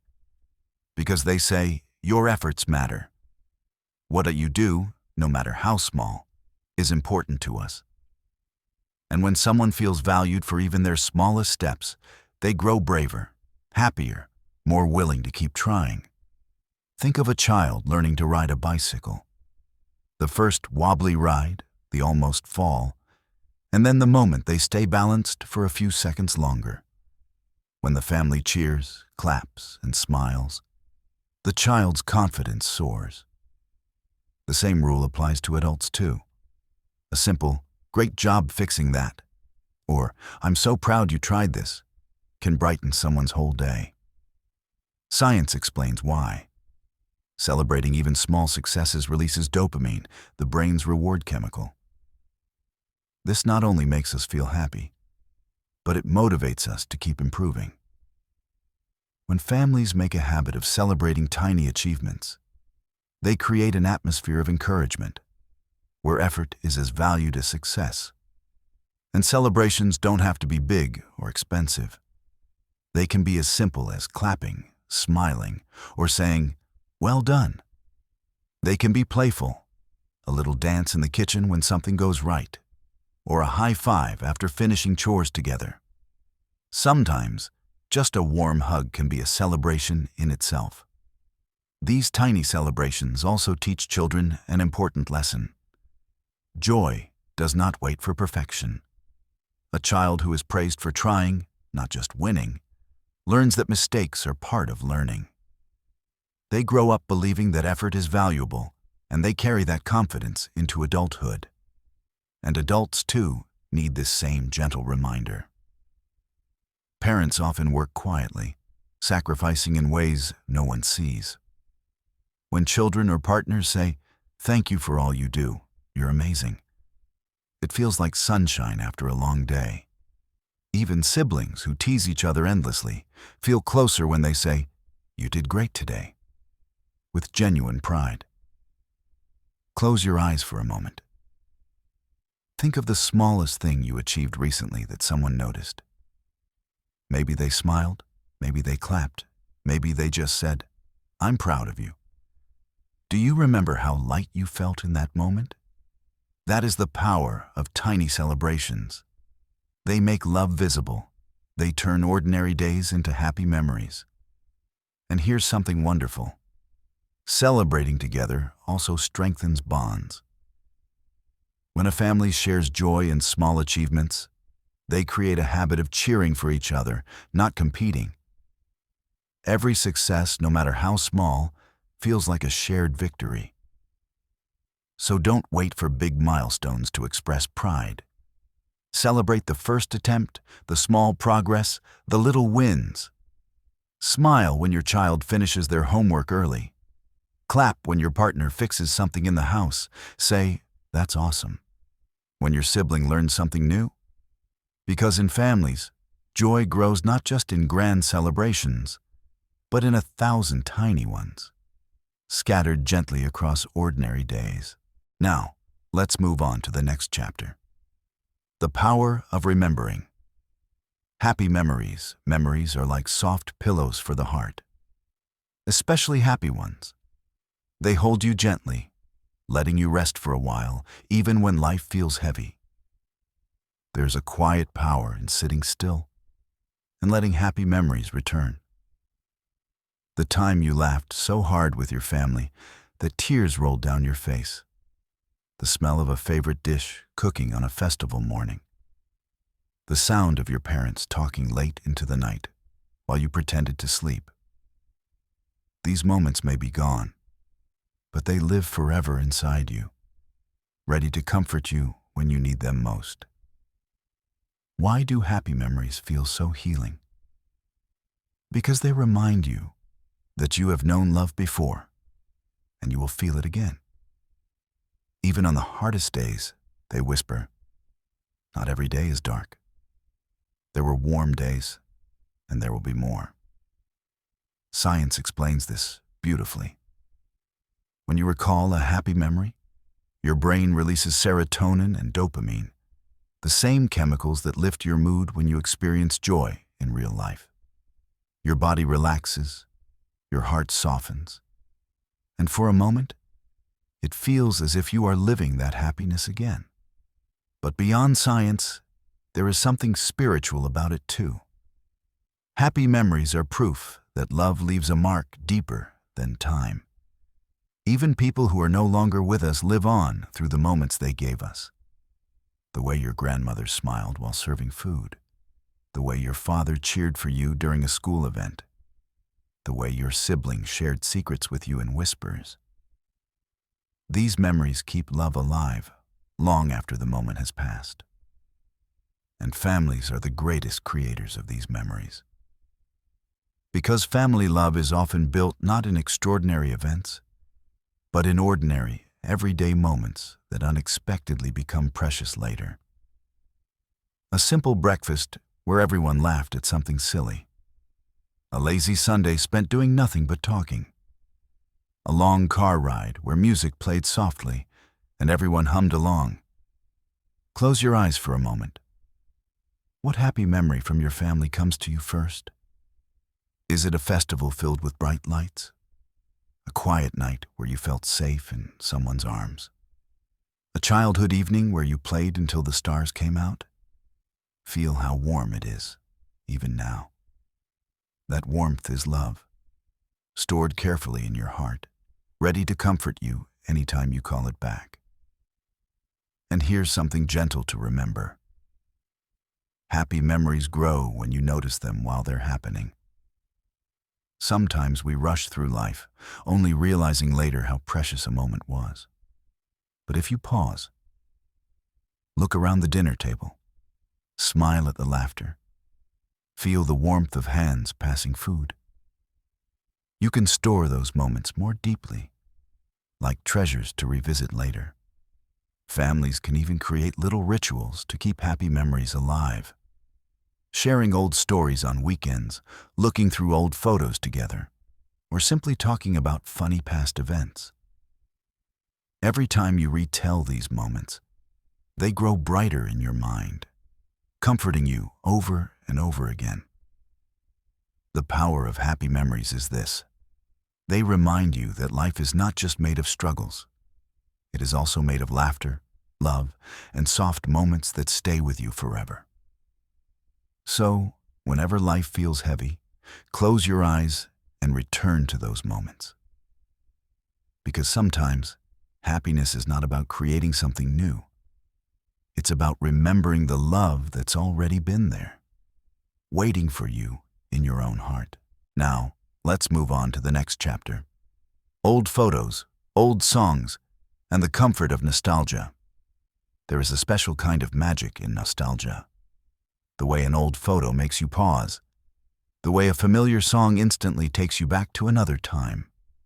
It feels almost like stepping into a soft, warm dream. A dream made of love, laughter, and days you thought you had forgotten. Old photos hold more than just images. They hold feelings.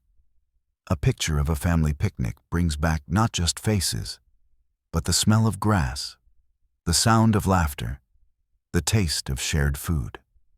A photo of you as a child sitting on your parents' lap brings back the feeling of safety, the weight of those arms holding you. Even faded, yellowing pictures carry happiness like pressed flowers holding their scent long after they're picked. And old songs. Oh, how they can open doors to the past. One melody can transport you to a festival morning, a family road trip, or a quiet evening where everyone hummed along. Songs carry emotions deeper than words. They remind you of the love you felt, the joy you lived, and sometimes even the tears you shared together. Why does nostalgia feel so comforting? Because it reminds us of moments when love was simple, when happiness came easily, when we felt safe. In a busy, changing world, nostalgia is proof that those good moments were real, and that love has always been a part of our story. Science explains this too. Nostalgia releases dopamine and oxytocin, making us feel calmer, happier, and more connected to others. Even looking at old photos with family members can strengthen bonds, because it sparks conversations, laughter, and shared memories.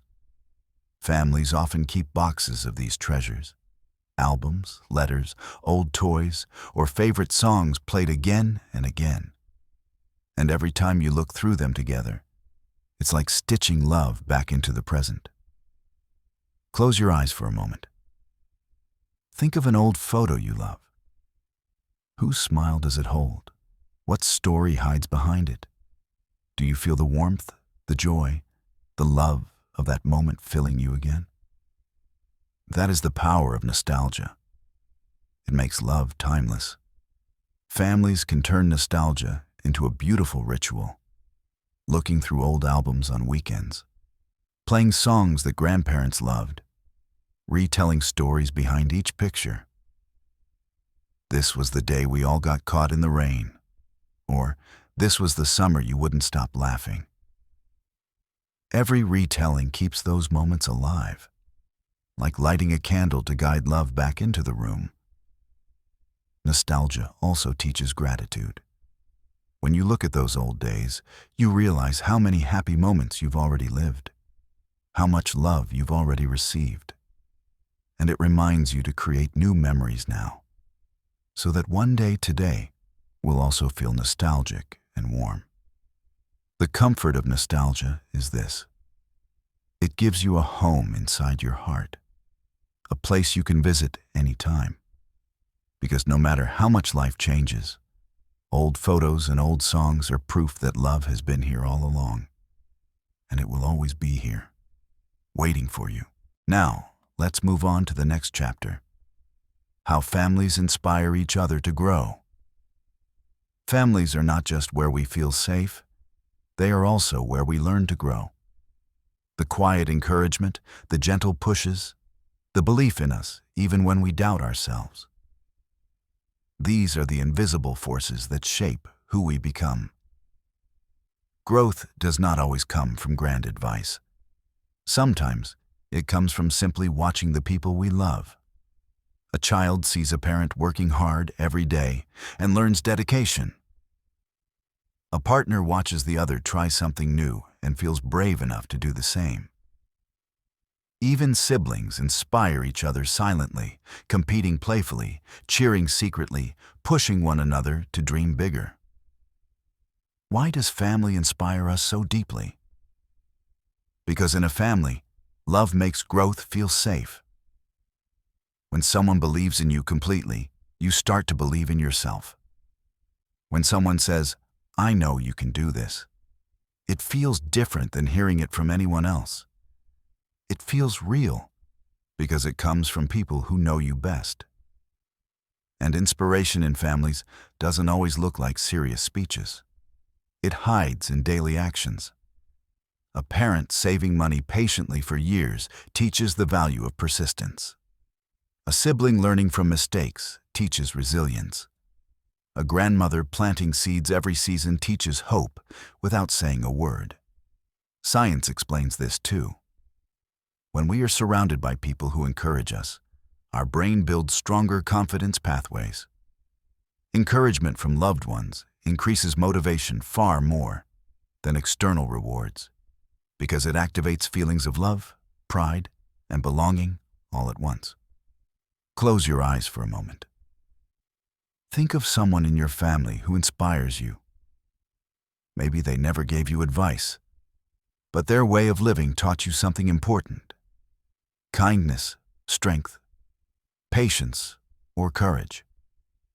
Do you feel how their presence has shaped who you are today? And inspiration in families flows both ways. Parents inspire children, yes, but children inspire parents too. A child's curiosity can remind adults to keep learning. A child's laughter can inspire parents to stay hopeful, even in hard times. Sometimes, the youngest family members teach the greatest lessons. How to forgive quickly, how to enjoy little things, how to dream fearlessly. But here's the most beautiful part. Families inspire each other, not by being perfect, but by trying. When we see someone keep going despite struggles, it gives us courage to do the same. A father starting a new skill late in life, a mother pursuing a dream after years, a sibling facing failure but trying again. All of these silently say, "You can grow too. It's never too late." Families can nurture this growth by encouraging one another gently, celebrating efforts, not just successes. A simple, "I'm proud of you for trying," can push someone to keep going when they feel like giving up. The beauty of growth in families is that it feels shared. When one person achieves something, everyone feels proud. Because it's not just their victory, it's the love and support of everyone woven into it. So look around. Encourage your family. Tell them how much they inspire you. Because in families, inspiration flows in circles. One person's growth lights the way for others, and together, everyone rises higher. Now, let's move on to the next chapter. Teaching values through everyday actions. Families are the first teachers we ever have. Not through textbooks, not through formal lessons, but through the simplest and quietest of ways, everyday actions. Children learn what love means, not by hearing speeches, but by watching how their parents treat each other. They learn kindness by seeing someone share food with a neighbor. They learn patience by watching a parent gently handle mistakes. Values are not spoken into children. They are lived into them. Why do everyday actions teach so powerfully? Because actions are consistent, and consistency builds belief. A child who hears "be honest," but watches adults tell lies, learns confusion. But a child who sees honesty practiced every day grows up understanding truth as something natural, something right. Even the smallest actions leave deep impressions. A mother saying thank you to the person serving tea. A father putting litter in the dustbin instead of leaving it on the street. A sibling apologizing when wrong. These tiny acts quietly shape the way children see the world and their place in it. And it's not just for children. Values flow both ways in families. Adults, too, learn from each other. A grandparent's patience in old age can teach younger members how to slow down. A teenager standing up for a friend can inspire parents to be braver. In families, everyone is teaching someone, whether they realize it or not. Science supports this truth. Psychologists say children's strongest values come from observational learning, watching what loved ones do, not what they say. This is why a home full of kindness and respect tends to raise kind, respectful adults. Close your eyes for a moment. Think of a value you hold dearly. Honesty, kindness, respect.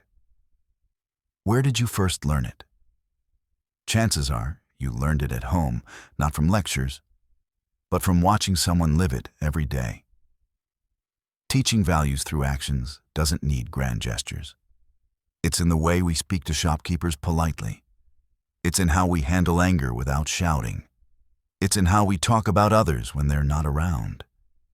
Children, and even adults, absorb these quiet examples far more than we imagine.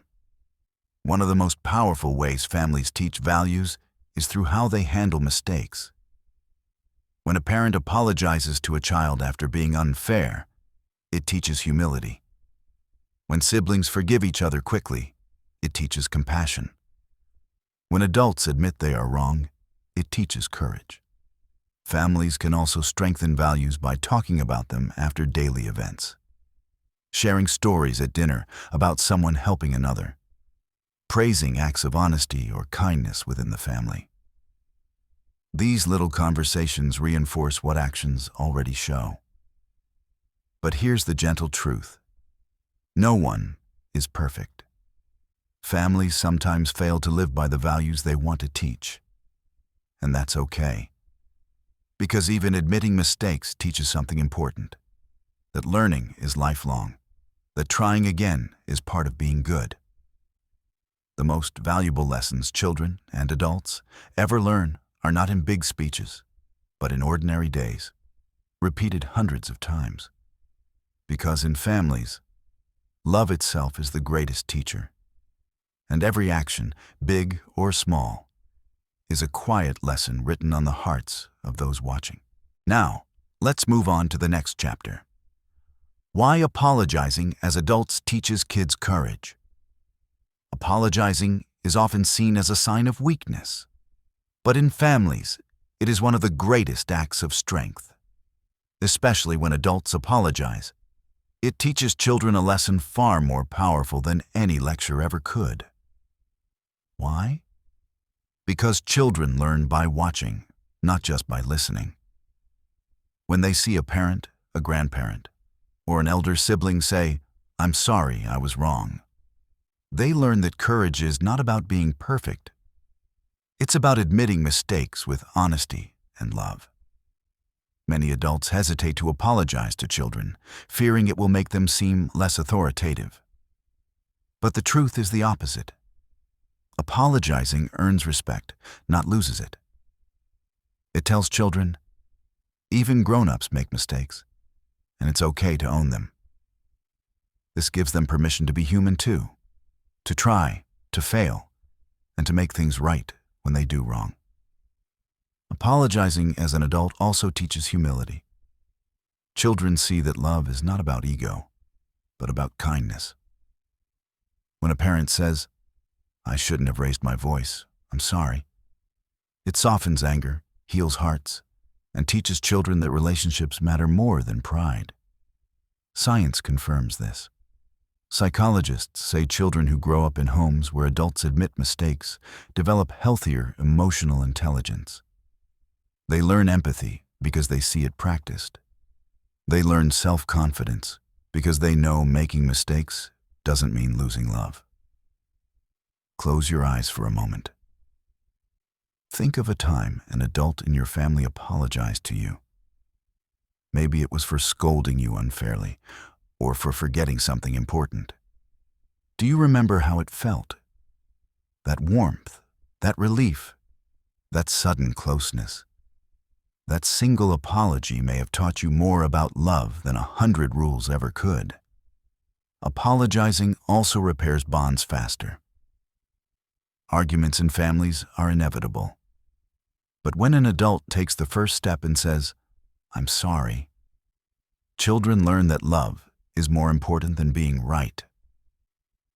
They carry this lesson into friendships, school, and eventually their own families, creating circles of kindness that last for generations.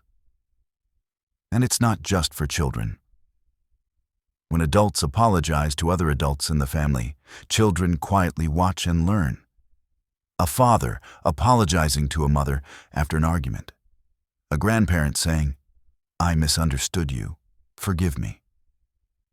These small moments teach children that strong relationships are not about avoiding mistakes, but about making peace after them. Apologizing does not need dramatic words.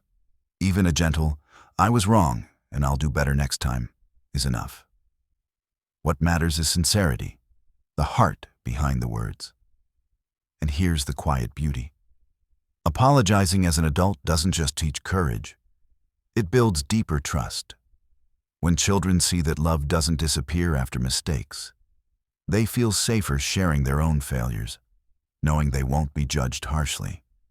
So, don't hesitate to say sorry when needed, because every apology you speak as an adult is more than just a correction. It's a lesson, a reassurance, and a gift.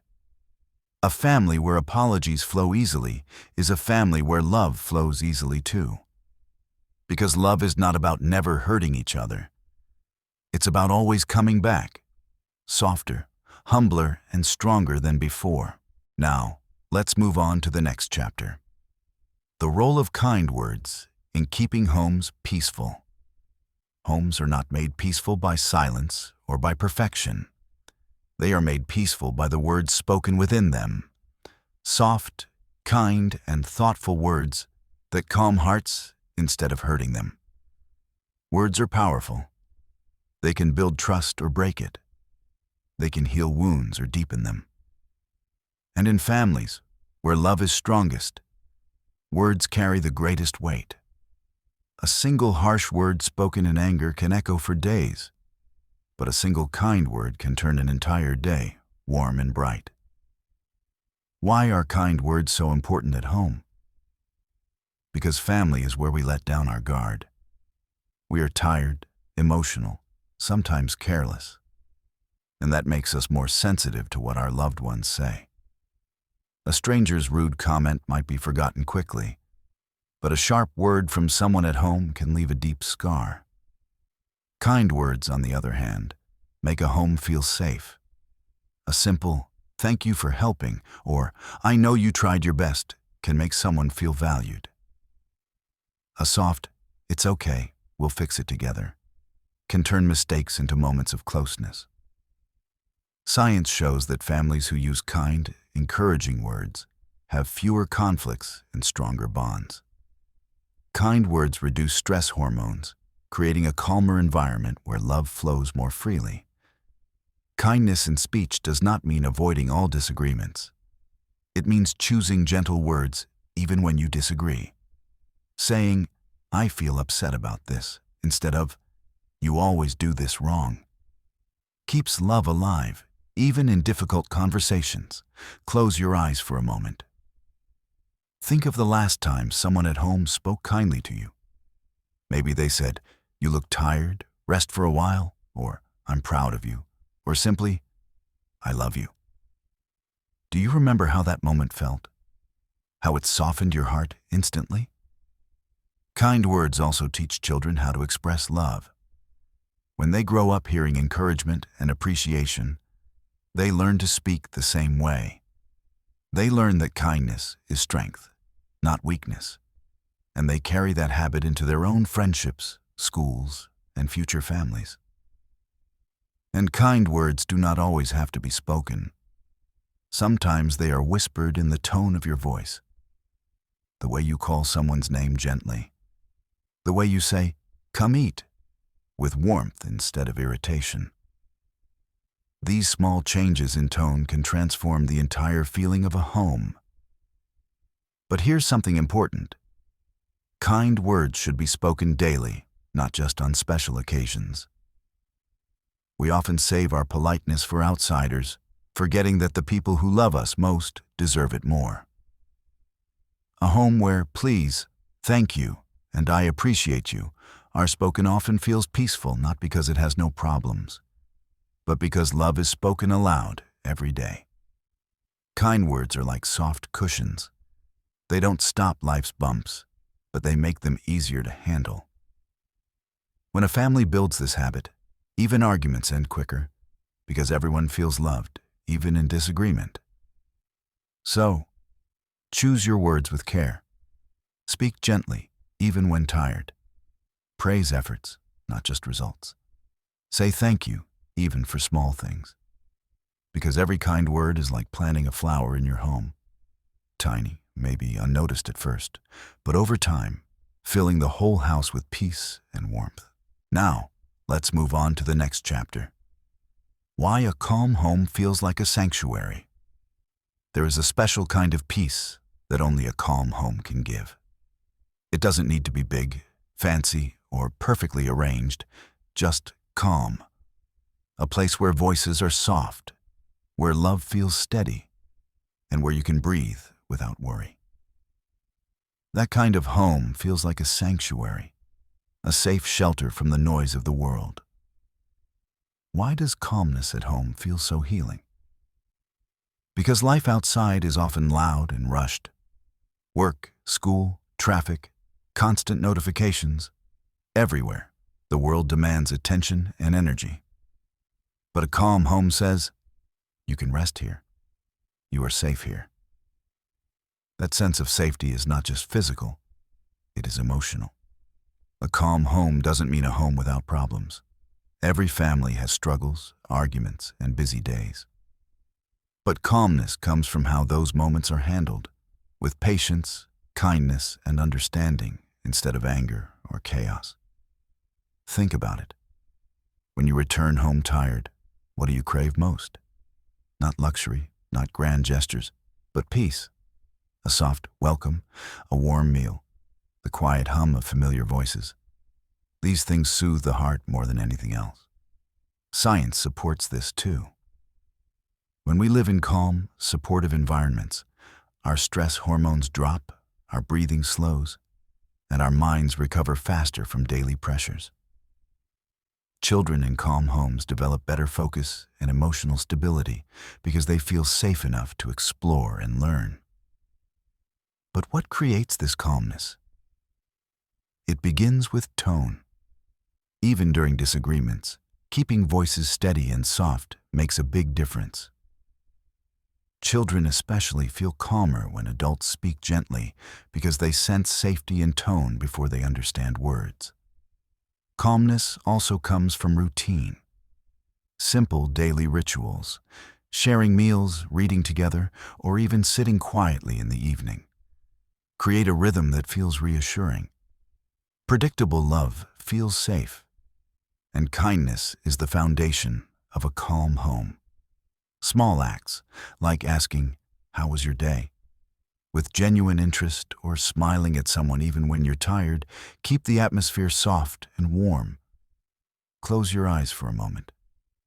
Think of a place or a time in your family where you felt completely calm.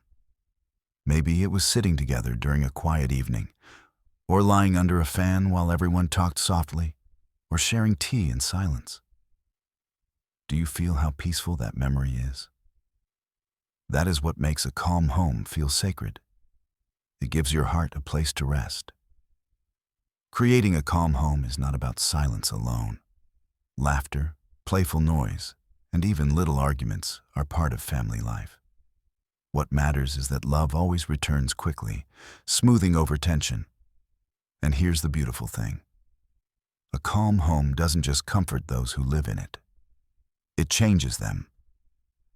Children raised in peaceful environments often grow kinder, more patient. Adults in such homes carry less stress, smile more easily, and feel more grateful. A calm home, in the end, is a sanctuary not because it is perfect, but because it is forgiving, patient, and filled with love that chooses peace again and again. So, speak gently, listen more, bring soft laughter into the walls. Because every act of calmness you bring home is like lighting a small candle of peace. And over time, those candles make the whole house glow with warmth. Now, let's move on to the next chapter. The healing sound of family laughter. There is no sound quite as comforting as family laughter. It's different from polite smiles shared with strangers or laughter at a joke in a crowd. Family laughter feels deeper, warmer, because it comes from a place of love and familiarity. Think about it. The sound of your parents laughing together in the kitchen, the way siblings tease each other until everyone bursts out laughing, the soft giggles of children that fill an entire room with joy.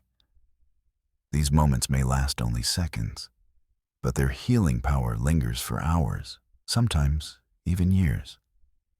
Why does family laughter feel so special? Because it carries safety. You laugh most freely where you feel most accepted, where you don't have to be careful about how you look or sound. Laughter in a family says, "You belong here. You can be yourself here." Science calls laughter a natural healer. It releases endorphins, which ease stress, and oxytocin, which strengthens bonds. A single shared laugh can lower tension, soften anger, and make people feel closer instantly. In families where emotions run deep, laughter works like magic, melting away worries and replacing them with warmth. And family laughter doesn't need perfect timing or clever jokes. It often comes from the silliest things. A child making a funny face, a parent trying to dance and failing hilariously, a shared memory retold for the 100th time, but still making everyone laugh.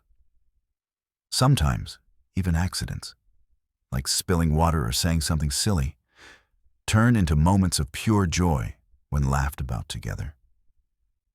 Close your eyes for a moment. Think of a family moment where everyone laughed together. Maybe it was during dinner, maybe on a holiday, maybe just sitting at home. Do you feel how light and safe that memory feels, even now? That's because laughter doesn't just happen. It stays, echoing inside your heart long after the moment has passed. Laughter also heals emotional wounds quietly. After an argument, a small shared laugh can rebuild connection faster than long explanations. It reminds everyone, yes, we argued, but love is still here. And children especially grow happier in homes filled with laughter. It teaches them that life doesn't have to be perfect to be beautiful, that mistakes can be funny, that joy can be found even in ordinary moments. But laughter must be kind. The best family laughter is never at someone's expense. It is with them, not against them. A home where teasing turns to hurt doesn't feel safe. But a home where everyone laughs together feels like the warmest place in the world. Here's something beautiful. Laughter is contagious. One person starts, another joins, and soon the whole room feels lighter. It's like passing around invisible sunlight, brightening every heart at once. So, laugh more together. Tell silly stories. Dance even if you're bad at it. Watch funny old videos. Let yourself be playful without worrying about looking silly. Because in families, silliness is love in its purest form. The healing sound of family laughter is not just noise. It is love made audible. It says, we are happy, not because life is perfect, but because we are together. Now, let's move on to the next chapter. How a simple touch speaks volumes in a family. Sometimes, love doesn't need words. Sometimes, it is spoken through the simplest, softest thing, a touch. A hand on your shoulder when you feel uncertain. A warm hug after a long day.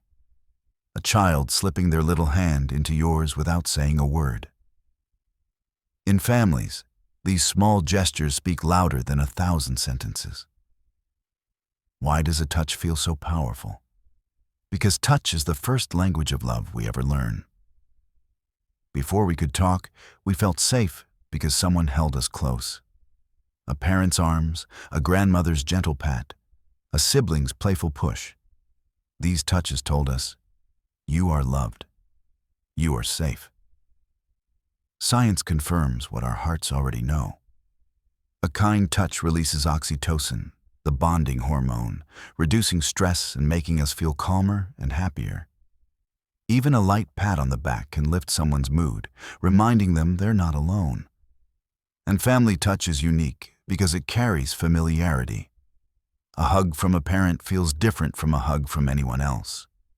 It holds years of love, care, and shared life inside it. Think about the little ways families use touch every day. A mother adjusting a child's hair before school. A father patting his son proudly after a good effort. A partner holding your hand while watching TV. Even small, playful gestures.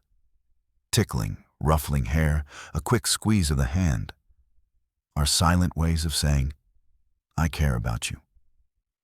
Close your eyes for a moment. Think of the last time someone in your family touched you with love. Maybe it was a hug, maybe just a reassuring pat. Do you remember how it felt? That warmth that spread through you without a single word being spoken? That is the quiet power of touch. It speaks directly to the heart. Touch also heals emotional pain in ways words can't. After a disagreement, sometimes a hug can say, I'm sorry, better than any sentence. When someone is grieving or tired, holding their hand can say, I'm here, without needing to explain anything. And children learn love through touch more than anything else. A child who is hugged often grows up feeling secure and confident. They learn that love is safe, love is steady, love is always there when they need it. Even adults, no matter how old, need this. Parents may not ask for hugs, but they feel happier when children give them. Grandparents feel deeply loved when someone holds their hands while talking. In families, touch doesn't age. it remains a universal language of care for everyone. But here's something important. Touch should always be gentle and kind. A calm hand, a soft hug, a respectful pat. These are the touches that comfort. Love never hides in harshness. It lives in softness. So, touch more. Kindly, lovingly. Hug a little longer. Pat someone's back when they look tired. Hold hands during a walk. Because these small gestures build a home where love is not just heard but felt. Deeply, silently, completely. A happy family doesn't always need big speeches or constant words. Sometimes, it only needs hands that reach out, softly saying, "I'm here for you, always." Now let's move on to the next chapter. Silent acts of love that go unnoticed but matter most. Not all love is loud. Sometimes, the deepest love in a family is silent, hidden in small acts that no one talks about, but everyone feels. A cup of tea placed quietly beside you. Clothes folded neatly while you're away. The light left on until you return home late. These little things may not get attention, but they are the quiet heartbeat of family love. Why do these silent acts matter so much? Because they are done without asking for thanks. They are love in its purest form, expecting nothing, giving everything. And often, they are so regular, so natural, that we don't even notice them until much later. Think of the unseen efforts that happen every day in families. A mother waking early to pack food. A father silently worrying about bills but smiling anyway. A sibling keeping the last piece of dessert for you without saying a word. A grandparent praying for your health every morning, though you never hear them do it. These small, unnoticed actions shape the feeling of home. Even if no one talks about them, you feel their warmth in the comfort of your daily life. Science explains why this feels so special. Acts of service, even when not acknowledged, strengthen emotional bonds because they create a sense of security. Your brain associates these quiet gestures with safety and care, even if you're not consciously aware of them. Close your eyes for a moment. Think of one silent act of love in your family. Maybe it's someone remembering to charge your phone. Maybe it's someone leaving your favorite snack in the kitchen. Maybe it's someone quietly fixing things you didn't even notice were broken. Do you feel how cared for you are, even if no one ever mentions it? The beauty of these acts is that they are consistent. Words can sometimes be forgotten, but actions, especially repeated ones, build trust that lasts a lifetime. You may not always say, "Thank you," but your heart remembers. And here's the gentle truth. Sometimes you're doing these silent acts too without realizing. Maybe you refill the water jug without anyone asking. Maybe you check on your parents quietly before sleeping. Maybe you pray for your family when they don't know it. Love flows quietly in both directions, weaving a net of care that holds everyone close. But while silent acts don't ask for praise, noticing them makes love grow stronger. Saying a soft, "I saw what you did, thank you," can make someone feel valued, even if they never expected acknowledgement. These silent acts matter most because they are love in its truest form. Gentle, consistent, and selfless. They are proof that in families, love is not always in big words or grand gestures. It is in the little things done daily, quietly, simply because you care. So, look around. Notice the unspoken love in your home. Appreciate it, even if only in your heart. Because these are the acts that make a house feel like home, that turn ordinary days into a lifetime of quiet, steady happiness. Now, let's move on to the next chapter. Finding strength in family during hard times.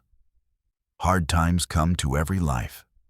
Illness, financial struggles, failures, or silent worries that weigh heavily on the heart. But when a family stands together, even the hardest storms feel a little softer. Because strength shared is strength multiplied. Families are not magical. They cannot erase problems. But they give something just as powerful: the feeling that you are not alone. And sometimes, that feeling is enough to keep you going when everything else feels impossible. Think of a time you faced something difficult. Do you remember who sat with you, who called you, who quietly stayed near you without saying much? Even if they couldn't fix the problem, their presence gave you courage. That is the strength of family. Doesn't always solve, it supports. Science confirms this too. People with strong family support recover faster from stress and illness.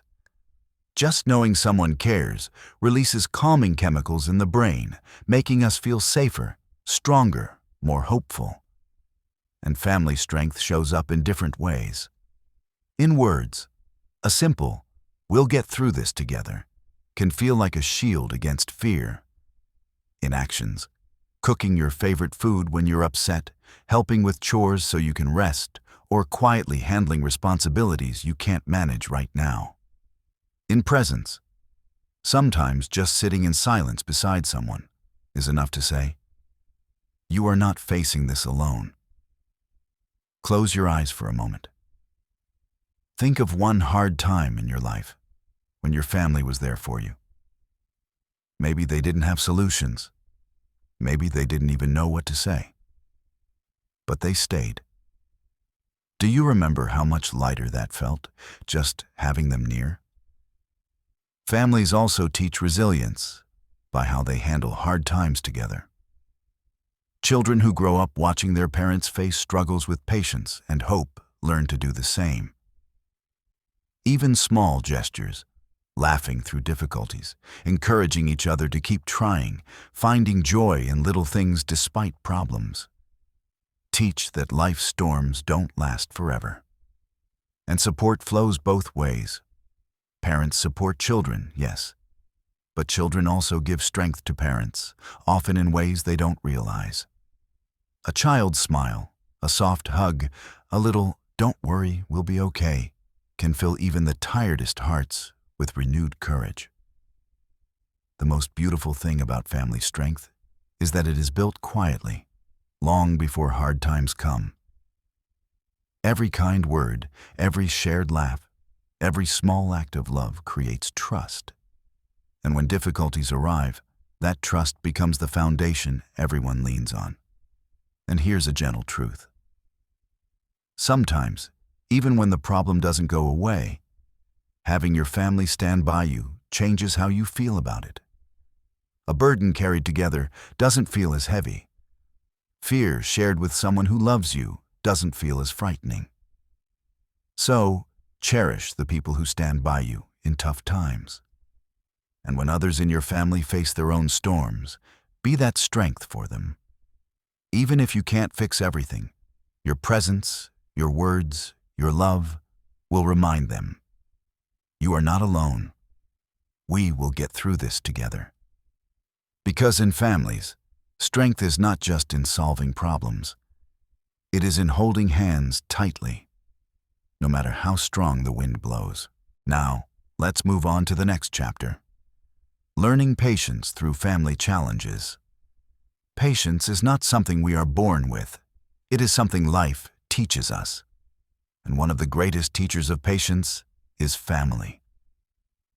Because living with people you love means learning to wait, to listen, to forgive, and to keep loving even when things don't go your way. Family challenges, big or small, are like quiet lessons in patience. Waiting for a loved one to understand your point of view. Accepting differences in habits, opinions, and dreams. Standing by someone as they grow at their own pace. These moments test us, but they also shape us into calmer, kinder people. Why does family require so much patience? Because love makes us care deeply. When you care, you want things to work out quickly, to be fixed immediately. But families remind us that growth, healing, and understanding take time, and real love waits. Think about it. A parent patiently teaching a child to walk, falling and standing again and again. A partner waiting for you to overcome your fears, encouraging you gently without pushing too hard. A sibling forgiving you after an argument, even if it takes a while to make peace. These moments are not just love. They are patience woven into love. Science explains why patience is so important for families. When we react calmly instead of with anger, stress levels drop for everyone. Children raised in patient homes develop better emotional control, and adults feel more connected when they handle conflicts gently instead of harshly. But patience is not just about waiting quietly. It's about waiting with understanding. It's saying, "I know you are trying," instead of, "Hurry up." It's giving space when someone needs time to process feelings. It's choosing to breathe and respond with love, even when frustration feels easier. Close your eyes for a moment. Think of a family challenge that tested your patience. Maybe it was helping someone through an illness. Maybe it was supporting a child through mistakes. Maybe it was forgiving someone who hurt you. Do you remember how, in the end, patience made the bond stronger? Family challenges also teach us that patience goes both ways. Just as we learn to be patient with others, others are patient with us too. Parents wait for us to mature. Siblings wait for us to forgive. Partners wait for us to grow. Even when we don't notice, someone in our family is quietly giving us the same gift of patience. And here's the gentle truth. Patience is not always easy, but it is always worth it. Because families are not perfect. People make mistakes, forget things, change slowly. But patience keeps love steady through all of it. Every time you choose patience instead of anger, you strengthen the invisible thread of trust in your family. You teach children that love does not rush or give up easily. You show adults that calmness, not pressure, brings real closeness. So, the next time family life tests you, take a deep breath. Remember that every challenge is an opportunity to grow softer, stronger, more loving. Because families are not just where love lives.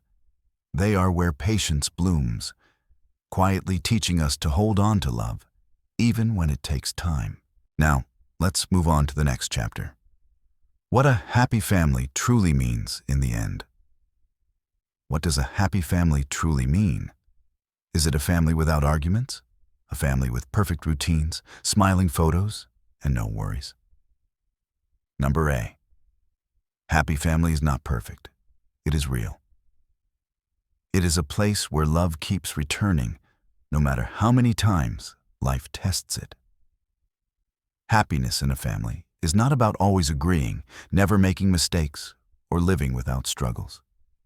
It is about how you handle those imperfect moments, coming back after disagreements, forgiving after mistakes, and laughing again after tears. A happy family is where you feel safe being yourself, where you can be silly, quiet, serious, or even upset, and still feel loved. It is a place where love doesn't depend on conditions. It stays, even when you are at your worst. Think about it. A family may argue over dinner, get frustrated with each other, or face hard times together. But at the end of the day, they still share food, still talk, still care. That's happiness.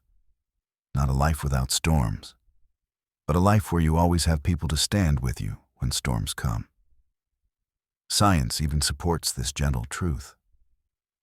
Studies show that family happiness is built on emotional security, not wealth or perfection. People feel happiest in families where they are listened to, appreciated, and accepted for who they are, even with flaws. And happiness in families is made of small, daily things. The way someone asks, "Have you eaten?" Even if they're busy. The way a child hugs you tightly without saying why. The way everyone bursts out laughing at an old joke no one else would understand. These tiny moments matter far more than big achievements or perfect photographs. Close your eyes for a moment. Think of one memory that makes you feel your family is happy. Maybe it was a festival. Maybe a quiet evening watching TV. Maybe just sitting together, talking about nothing in particular. Do you feel how warm that memory is? That is family happiness. Ordinary moments, filled with love that feels extraordinary because it's shared. A happy family is also one that grows together. Everyone supports each other's dreams, encourages efforts, and forgives mistakes. No one is perfect, but everyone tries, and that effort itself is love. And here's the most important part. Happiness in a family is not something you find once and keep forever. It's something you build every single day, with every word, every gesture, every act of care. It's in choosing kindness when you're tired, patience when you're frustrated, love when it feels easier to stay distant. In the end, a happy family is not the one that looks perfect to the world. It's the one that feels perfect to the heart. The one where, despite flaws, you know you are loved, wanted, and safe. So don't wait for big moments to feel happy. Look around. Happiness is already here, in the quiet ways your family loves you every single day. Now, let's move on to the final chapter. A gentle reminder. Happiness in families is built one small moment at a time. As we reach the heart of it all, here is the gentle truth. Family happiness is not built in grand gestures. It is built in small, ordinary moments, one at a time. We often think happiness is something to chase. Big celebrations, perfect vacations, dream houses. But the happiest families are not the ones with the most things.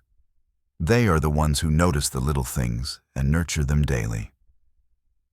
Happiness grows in the way you greet each other in the morning with a smile. In the way someone asks, "How was your day?" and truly listens. In the quiet laughter over dinner, in the soft hugs after an argument, in the silent prayers whispered for each other before sleep. These moments may seem small, but together they build a foundation stronger than anything else. Because happiness in families is not a sudden, permanent state. It is something you create again and again, choice by choice, moment by moment. Think about it. One kind word today softens a heart. One patient gesture during an argument strengthens trust. One shared laugh on a tough day reminds everyone that love is still here. Add these up day after day, and you have a home that feels safe, warm, and full of love. Close your eyes for a moment.